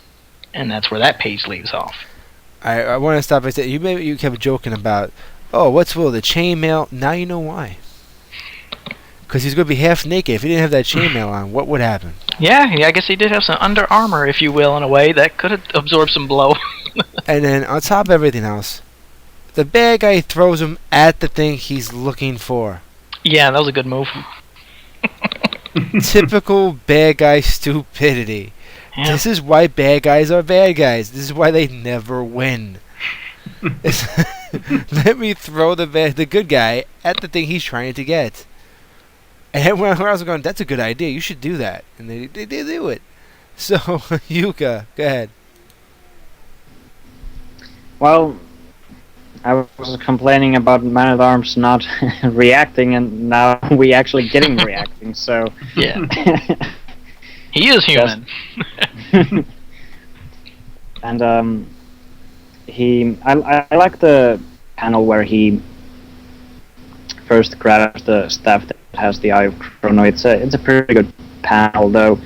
I would have liked him to react have a word bubble, or even maybe a thought balloon, or even a caption box of him thinking something like the plan worked, or anything like showing that he had a plan when he went there. It's not like, well, I think I'm gonna go inside, get tossed around, and maybe I'll land on the thing I was looking for. All a part of the plan. Yes, I mean something. And but the design is it's interesting with him without the armor pieces that he has. There's blue and there's orange and there's the green parts, and it's even without the armor, it's very busy. Like I don't know who designed his like. Did he think about it himself? That I'm gonna have the top part, I'm gonna have the blue and then green. That looks nice. And but for the bicep part, I wanna get one of those orange armor parts. Yeah, that's gonna make it pop. And yeah, I'm gonna do this. And naturally, when he's all geared up, he has the orange armor just covering all of that hard design work that he did. So. And I'm not sure what is that the blue silver that is on top of like covering his shoulders and part of the chest. And is that Like a metal? spandex? Well, that's what I What, wasn't sure. what 'Cause- is that? Is it something that would protect him, or is it? well, I'm not I was sure. having a look at it, and I couldn't, because of the way they've drawn it. It doesn't feel layered to me, because how I expected it would be was you have the armor, then you have the chainmail, and then you have his spandex undergarments, whatever you want to. In that panel, it looks like he's got the top half of him is the spandex, and then they've kind of sewn the chainmail to like the sleeves and the sides, which wouldn't work. So It is strange looking, isn't it? Because I thought the same thing. I was like, is this a type of spandex? And then leading into chainmail into the bottom? Because then what's misleading is if you look at the panel before the one where he's standing, the one in the upper panel where he's getting knocked back, that part from behind, it looks like it's a layered part on top. Exactly. Like, you know, That looks very layered, and I don't know, maybe it's folio or something. yeah, so that, not quite sure. So, do you want me to lead into the next page, or are we still doing this one? Yeah, no, go right ahead. That's lead on. Okay. All right. One more thing about the last panel. The very cocky dude, his eyes are still glowing red, so he's sticking with the fire element apparently. So I would have somehow just thought that he would have changed it up maybe to the lightning or something like that. And there's this one guy on the left in the red fire robe. For some reason, I thought his one hand with the four fingers. I mean, they're supposed to be like having all these different poses on their hands, like gestures that are like, oh, we're gonna do something magic. This guy's like counting down from 4, 3, 2. I don't know. It'll funny to me. Maybe I'm alone. So. No. You look at the guy in the brown next to him, and he looks his hand looks really misshapen. The one in the white you're talking about? Where No, the one in the brown next to the guy in the red that Yuka was just talking about. He's got the green hood and the brown cape on, and I see. Right hand looks like a club. Yeah, I don't know what's going on with his hand, and then I was even looking at the guy with the other one in the white. I don't know if he's like trying to like make a grip with his hand. The one that's on the other side looks like his hand's almost melted, but I don't know. Really quick about Man at Arms' top layer. Do you think that's a type of like flexible metal? Yeah, anything's possible in Eternia. Because you're looking at it. Because if you look at the forearms, it looks like it's a little bit metal, and it just doesn't seem like it's spandex. It kind of would be pointless if it was spandex. It's just I mean, it would be. That's all. You know what I mean? It looks, because it's so tight on his body and onto his muscles, it looks like it's a material, right? Well, you know, like a fabric rather than a metal. But then if you at the top panel before that, the way it looks layered, it looks like it's a bit of armor on top. Right, it does. And the green guy, he's a gimp. That right hand does not exist. All right, there you go. Never thought of it like that. Now you know. I thought I'd help you out. Now you can go to the next page. Okay, so we left off where he said, "Tell me, just how do you think you're going to get past us?" And in the next panel, you see a close-up of Man-at-Arms' face, and he says, "I'm not." And then the next panel, he pushes a little button on his hand, this little device that goes, ding! And then it shows the... There was an extra E in there. You could make it last a little longer. There. That's a strange And then in the next page, you see what I don't recognize. Maybe it's from I don't know where it came from, but there's this crazy ship. Good, then nobody does. Good, we don't have to do theories on it then. In the next panel, you see this giant ship coming in that he must be obviously having with, a remote control on his wrist, and it's shooting out this blast with no sound effects right into that temple. Just there, I made up one right into the temple, and that's where that page leaves off. You know what's so funny? Like this is one of those things that are gonna tick off fans because it's not the Wind Raider. It's not anything we know. They mentioned Point Dread, but yet he's not in the Talon Fighter. They could have done one of those. Would have been so awesome. The Talon Fighter. It would have been cool to have something. I would have got giddy again. You would have gotten very giddy. We got this Star Wars-esque spaceship. Is all you get. Yeah. Or is it G.I. Joe? I'm not cool. sure. It looks cool, but I like you said, I'm disappointed it wasn't something that we're familiar with. Yeah. I would have loved to have seen something we're familiar with, because you're right, because I'm sitting there and I remember just staring at this page trying to think, okay, no, wait, was that from New Adventures, maybe? Was that something in MYP? And I'm running through everything, like, God, I don't recognize this thing. And I just had to let it go, but you're right, I was hoping to see something that was identifiable that we know. Or something that wasn't all metal looking, like just something that would at least look like it was Eternian. Yeah. Mhm. Yeah, because this does not really feel Eternian at all. It feels like Star Wars. Yeah, it didn't look Yeah. like it belonged, honestly. I mean, it's a cool design, but it's not... It's some model kit. It probably. Yeah, oh, there you go. It was a monogram writer that didn't get used, I guess, back in the old days. Something new. Well, see, this is the thing. It's like, who are these digital comics for? Because if they're for like the fans, then why didn't they? You know, they've got a wealth of other vehicles. Why create something new and generic? But if it's for You're right. yeah, if it's for general people to like try and catch on, then I can see why they've done it. But they could have cut up with something a bit more interesting. They you know. should. They should have gave us something we're familiar with. I mean, we have plenty of vehicles and things that we're familiar with, and we got none of them. So that is kind of unfortunate. So that's when it gets too technology. Like, it's too Yeah. much. All Well, right. actually, when you mentioned Talon Fighter, that actually would have been very nice even visually, because the frame, the panel, it has its mountains, and it's still nighttime, and it's kind of blue, gray, something, and this flying ship is also same blue steel. Yeah. Mhm. I mean, It a almost Talon blends Fighter into the- would have really popped up. It would have had the blue and the red and the yellow. Just Because this doesn't really stand out. You're right. It almost seems like it just blends right into the background of everything else. Same color, same look, and it doesn't pop out. It doesn't feel like it's actually coming out at you. But you're right. To have the Talon Fighter, it would have been a different color. We would have been familiar with it, obviously, but it would have stood out I mean- so much more than this. It I think they've still done had it the like- same two guns. Well, this think- is.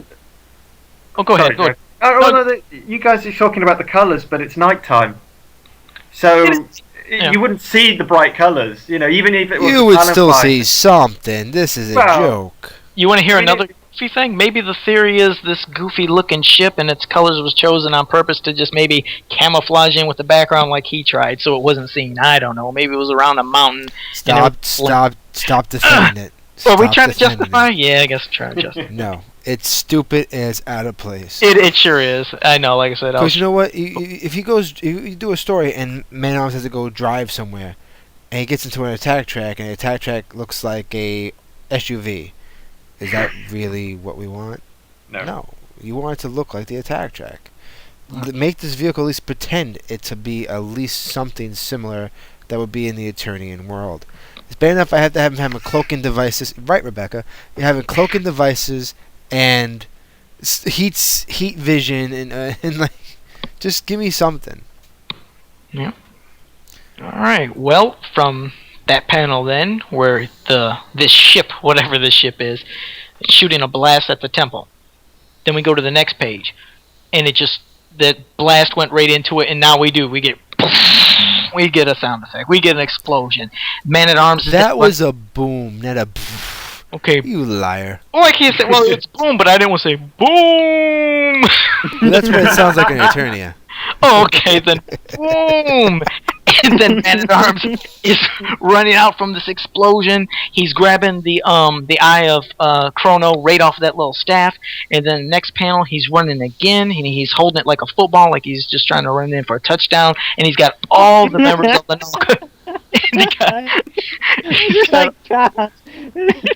Go Flash, go! Go Flash, go! Just the best thing.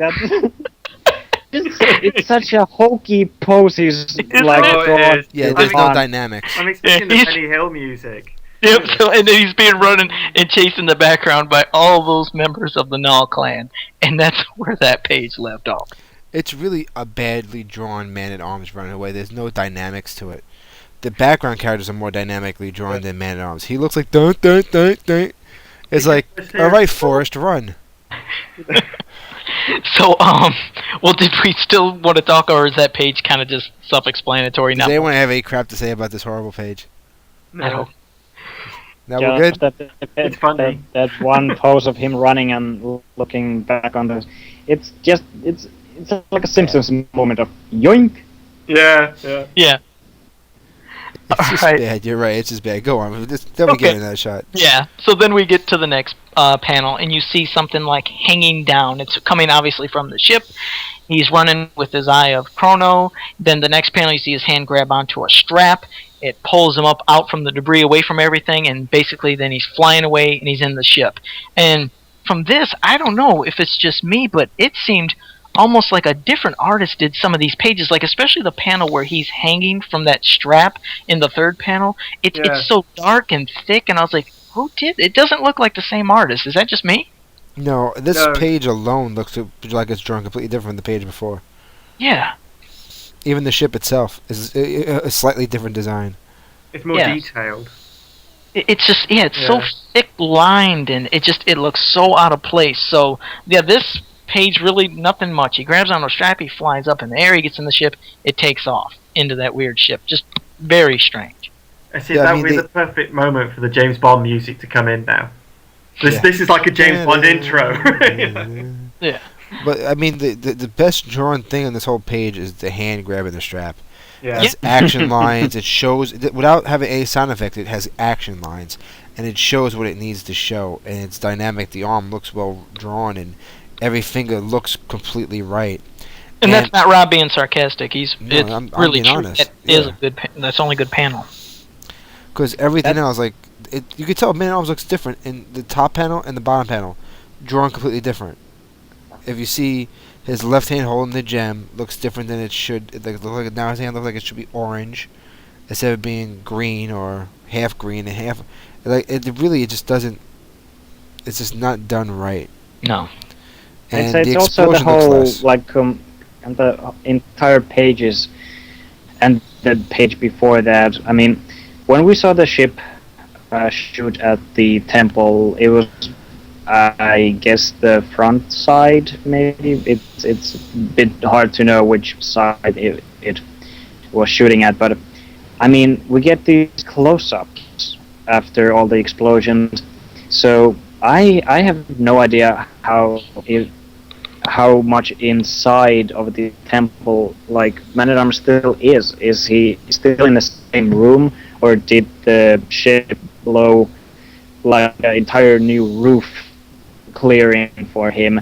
Because when he's running, we see this, I guess, a room, and then from his point of view, the strap comes from somewhere above, and I'm not sure if we even see the ship in the first panel. We just see the cord that he's supposed to like grab. Yeah, you don't but I see mean- a ship in that one. You Yeah, can't it's see just it. everywhere. The perspective is really weird. I mean, should we see some sky? Like, it really blew up the entire temple's section. For some reason, I think we should be seeing more of an open sky or something like that. Well, no, it's It's, funny because if you look at the bottom right panel, the building's still more full on fire as Mhm. opposed to these other panels where it's gaping giant holes. That's why I said I think Mhm. that just this whole page in general is just everywhere. I didn't really know what was going on and what perspective and what they were trying to get across, but this had to be the worst page, I think, out of everything I've seen so far is just this page.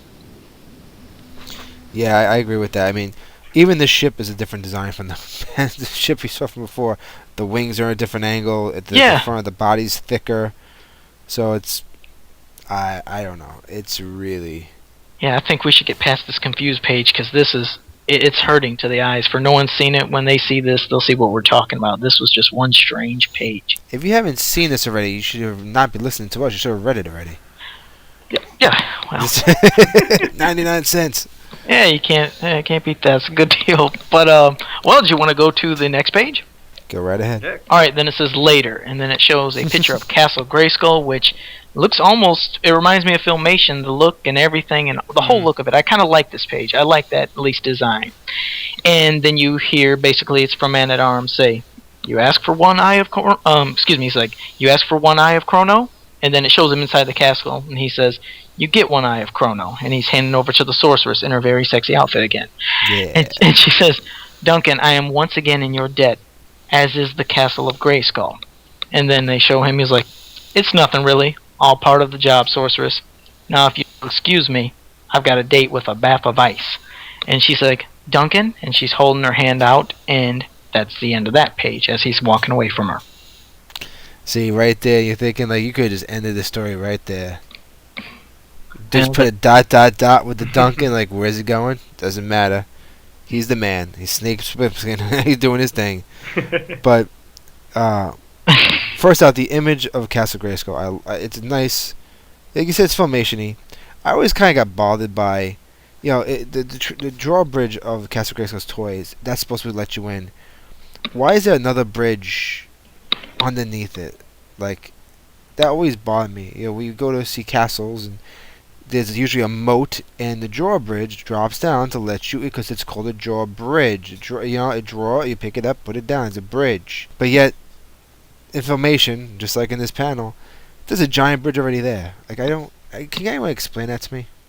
I think it's just a way of, maybe that's even why they separate the name of it, because you have, obviously, like you said, a drawbridge, but something that leads to the castle, but this is I hate to say it, a jawbridge, so maybe they thought it was special with the jawbridge opening for only the special people that were meant to come, obviously like He-Man, or it was meant to open for him, or the people so that everyone else just takes the regular bridge and they go through a side door, like the mailman. No, I guess they walk up, but the thing is, you can walk up, but you can't get in. So unless you're going to be, you have to steal the eyes, no problem. You have to jump or something. It's a damn castle. There should be a moat. It shouldn't have a bridge gets there right away. Now you know where the eyes got stolen. No problem. Yeah, they just climbed right up, and they were like, "Hey, they got ladders. They got over pretty easy. Give me the pickaxe and clink, clink, clink, clink." They need nothing. Yeah. Oh, that bothered me. And the next two panels are really kind of cool. The feathers attached to her thighs for no reason is kind of funny. It's because like she forgot to shave those part of her feathers. I don't get that. That's the one part of the costume design I don't get. I mean, why add extra bits to her? What point is there? Because the sorceress has got it's very simple. Feathered leotard. That's it. And you just add feathers to her knees. And they're like above her knees. They're like her thighs. Yeah, like I mentioned, the actual Grayskull is very Filmation Grayskull, which I love. That's just the Grayskull I want. So why did Sorceress show the image of a vintage playset Grayskull and eyes that fitted into the Grayskull's eye sockets, yet they are something that fits into one person's hands? I mean, those things should be like ginormous or something. Well, and with keeping with the whole Filmation Grayskull, there's a window missing, actually. They forgot from the when we're looking at the right side, how it should have the window. And they apparently answer my whole thing about Grayskull that is actually colored with gray colors, and you get inside Grayskull and it's all gray. A bit boring for my taste. They could have given it some greenish features and all that, but I mean, and the sorceress outfit, those feathers I mentioned when we first saw the Philip Tan concept art, they didn't make sense then, they don't make sense now. And one thing that will be mentioned in these last couple pages, Sorceress has been calling him Duncan all this time, and he never refers to himself as that. For some reason, I don't know what to think of it, but I just noticed it because he keeps repeating, "That's what they call me, man, and that's what they call me." They don't call me man, that's for name. And it's that's. I'll get to that in the very last page. But right. I got a question for you, Jukka, because you've been bringing up about the inside of the castle being gray, and obviously them drawing the castle gray. Do you think that, I don't know, depending on when the artist drew or how or whatever order, do you think that they took it literally and didn't understand and know that Castle Grayskull was basically green? Do you think that they thought Castle Grayskull was gray and they didn't even know this? Do you think that's a possibility just from the colorist of this comic? It could be because, I mean, so far from the printed issue, I mean, if we're gonna go by that, okay, they have a team that's at DC that's doing the printed comic, He-Man and the Masters of the Universe, and then they have maybe different artists and writers coming for the digital ones. So if they give like the printed issue that, okay, you guys make a digital comic and it needs to somehow fit with the printed issue or it doesn't clash with it too much. In the printed issue, we've always seen the Grayskull under this blue lighting, so it always looks blue. So I don't know if they gave that as a reference, they might not know anything about how Grayskull is supposed to be colored. I mean, they That's might what I'm just thinking. they could very well take that as a Grayskull. So Yeah, taking it literally, and that's what I'm Yeah. thinking. Yeah, that's what I was thinking. So, all right, well, you guys ready for the last page? Anyone have any comments on Duncan's face on the very last page? I mean, his expression is just, he's not a happy camper. Oh, He's just been blown to crap, you know. yeah, he's looking pretty. Yeah, go ahead. No, I was just gonna say he's been blasted. You know, he's Yeah. had a bomb go off around him. I wouldn't be too happy either, to be honest. Yeah, he's just having that stern just look on his face, just like another day at the office. This is what he does, and he is just looking rough and tired, and that's why he's talking about he just wants to get home and take a bath of ice, or he just wants to get home and soak his bones. I want to say that I think personally the reason why it's gray inside is because Duncan's green. If you had green on top of green, it would look really bad. I think it was just an artist. Just But I mean, taking that even the chance. outside, Rob, even the outside of Castle Grayskull, because even the outside is gray. Well, that outside that Castle Grayskull is just crap. Oh, It's the Filmation version, so I don't like it. all right, I forgot you. Well, you ready for the last page there? Go right ahead, sir. Yeah. All right.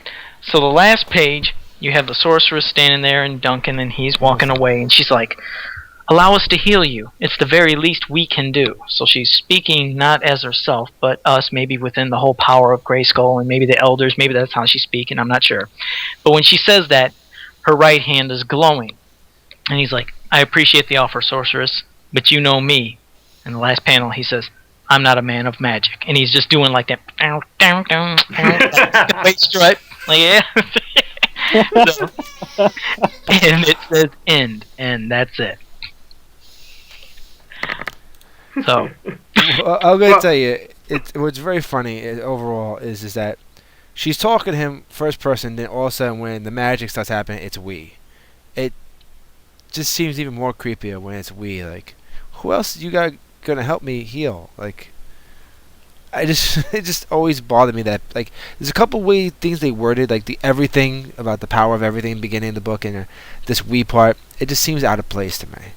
I mean, it's the we part. I'm assuming she's talking about her and Grayskull, isn't it? You know, the Grayskull. Yeah, but it still seems creepy. Oh, it is creepy. It's just all I'm thinking is that is Grayskull some sort of organic entity rather than just a castle? Is that what they're hinting towards? That it's almost alive? Castle Grayskull, man. Everything explained. Duncan's like, yeah, okay, I'll let you guys hear me. Also, Castle Grayskull man comes with a towel on. He goes, all right, let's do this. and it looks like in the last panel when he's walking away, it's the first time it looks like he's smiling when he says, "I'm not a man of magic." He actually looks like he's smiling. The first expression he's had. Other than being pissed off face. Yeah. The one thing I get, you know, in that last panel, the sorceress's arm looks. I mean, to me, I could be wrong. It looks broken. It looks extremely long, doesn't it? Like It's she got hit disjointed at least. Yeah. yeah. Because I was actually while we were talking, I was measuring my arm to my knee, and it doesn't go down that far, and I was like, she's just really lanky. You know? Yeah. Yeah. I mean, never noticed that till you just said that. That is horrendous. It's one of those that like the portion of your arm that end of biceps and beginning of forearm. That's usually around your navel button, I think. So yeah, you shouldn't be able to like reach with your fingers that close Wow. I mean, to your unless she's giving knees. herself a scratch or something like that. I don't know, but that's a good eye, Dylan. I didn't notice that either. I'm glad you pointed that out. That is so out of proportion And strange. and the hand is not glowing anymore, so Well, he turned maybe down they the just offer. Yeah. needed to show Maybe that. the arm stretches out when it gets magic-y. Use her right hand magic on it, and then he said no, and then that's it. She got all deflated. It's like, aw. Oh, You know, dang. it flip it all down like plastic, man. Yeah. All right, guys. That's it. All right. Go first out, Joe. Good job, man. Good job. Yeah. Handled that well. Yeah. Thanks. You don't ever do that again. Okay. This is No, the best podcast ever because of what Joe did. Actually, yeah, it was a lot of fun. Actually, this is Yeah, I did. I had a sound blast. effects from now You on. guys We'll should have do to that more sound often. effects. I like the noises. We have to bring you in just to do. I'm gonna hire you to come in later to do sound effects. Kabloom, kablazo, slick, run. It's like, what do you mean run is not a sound effect? That's a word. Okay, so I want to ask you guys. The very last line Duncan says. To me, that feels way off character. He lives in a world that is filled with magic and part technology. He just helped out a sorceress that is pure magic, and a castle that holds magics of the whole universe. And he outright denies helping hand from sorceress. That's harsh. That's very cold. That's not the man at arms I know or think of when I think of man at arms. I mean, this somehow like puts it whole in a different perspective. That why I ask what time frame this might be in, or even if it's the whole alternative reality with Joe.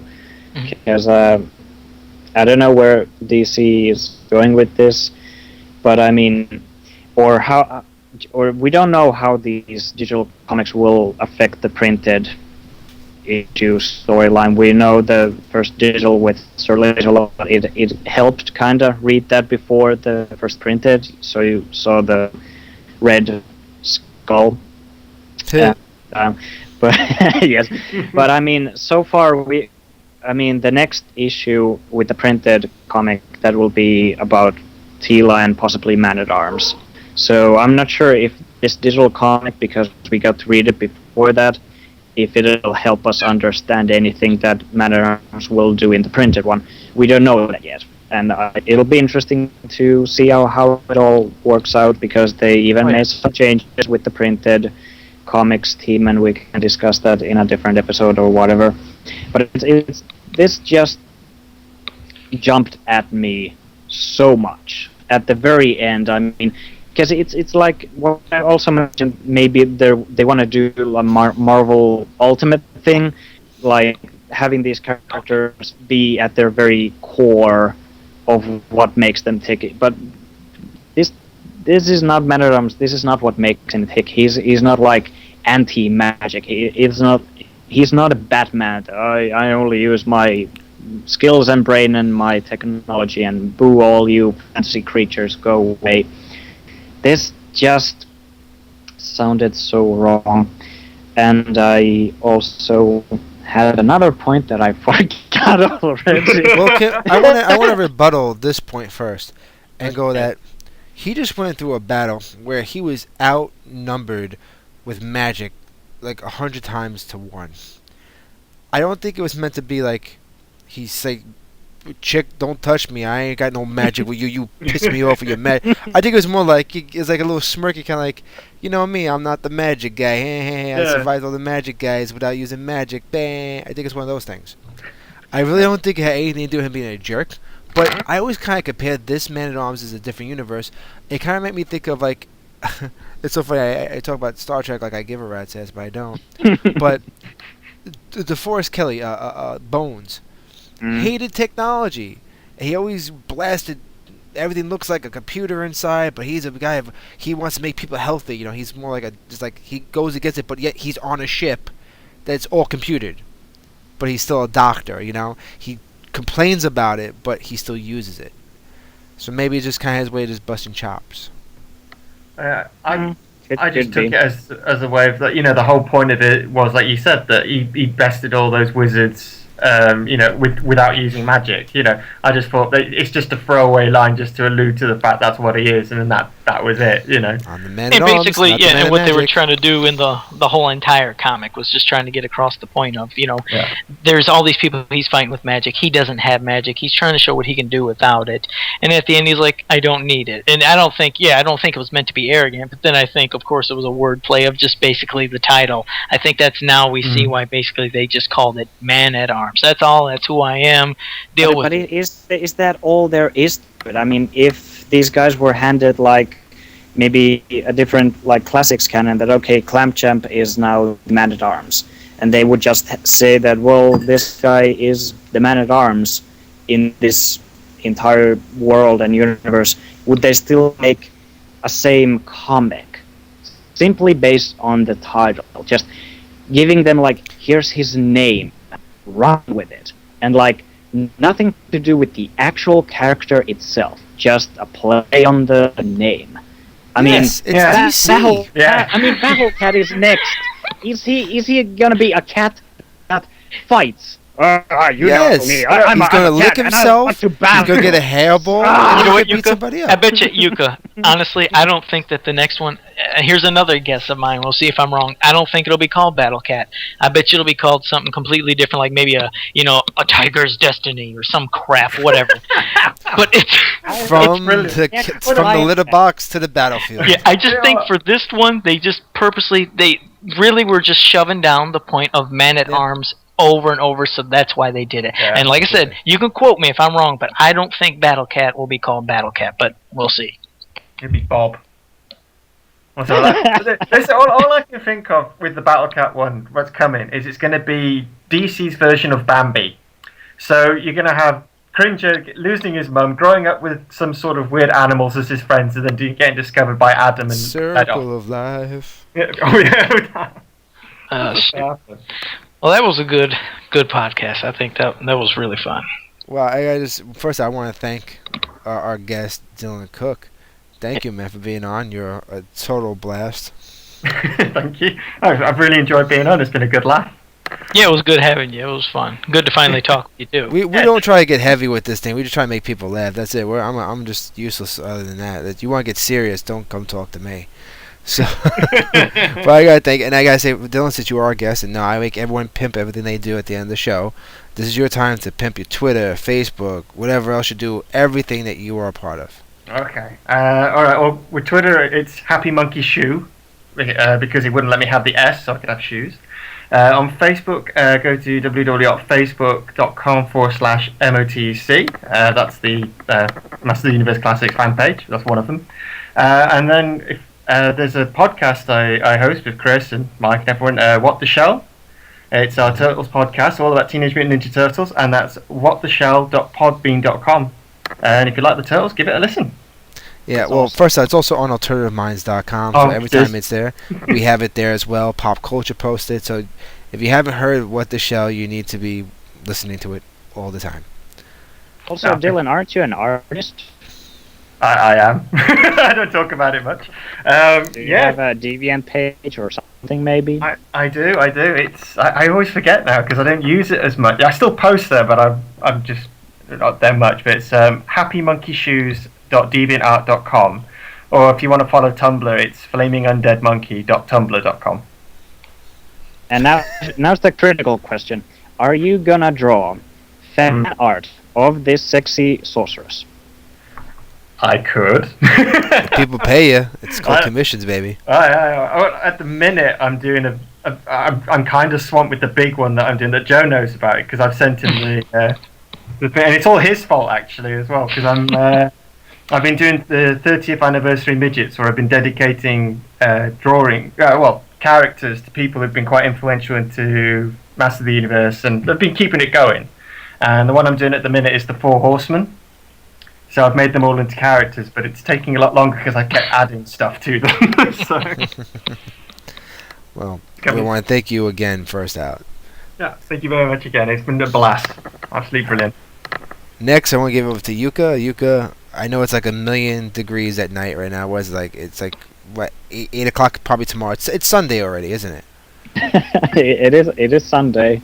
So it's Sunday. So I don't dare say the time, but yeah. it's late enough as is. So please pimp everything you do. I'm Jukka.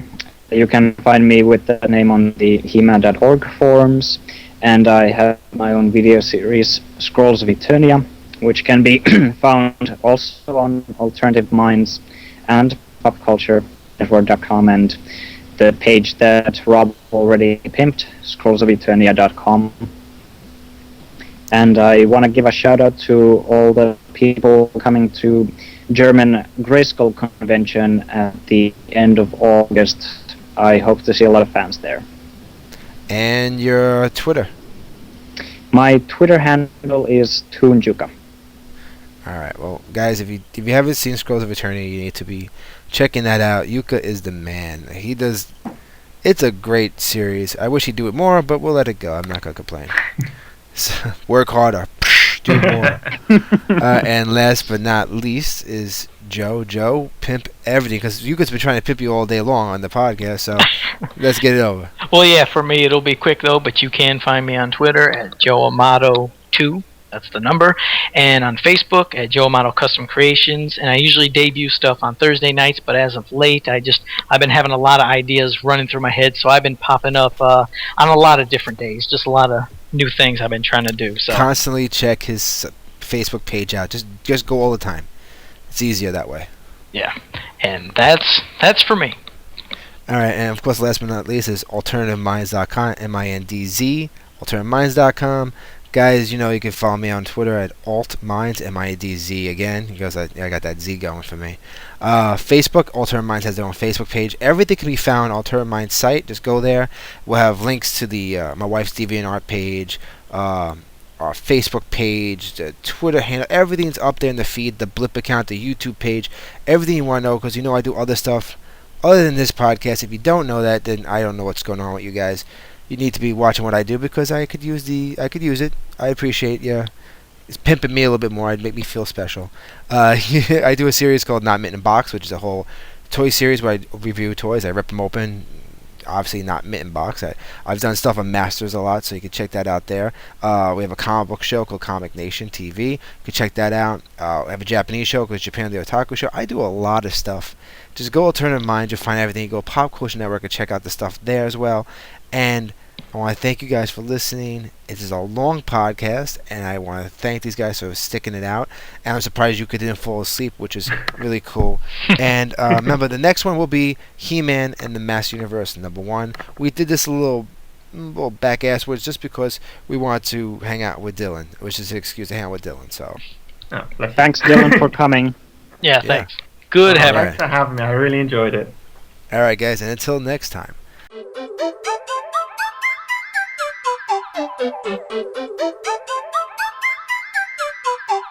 Thank you.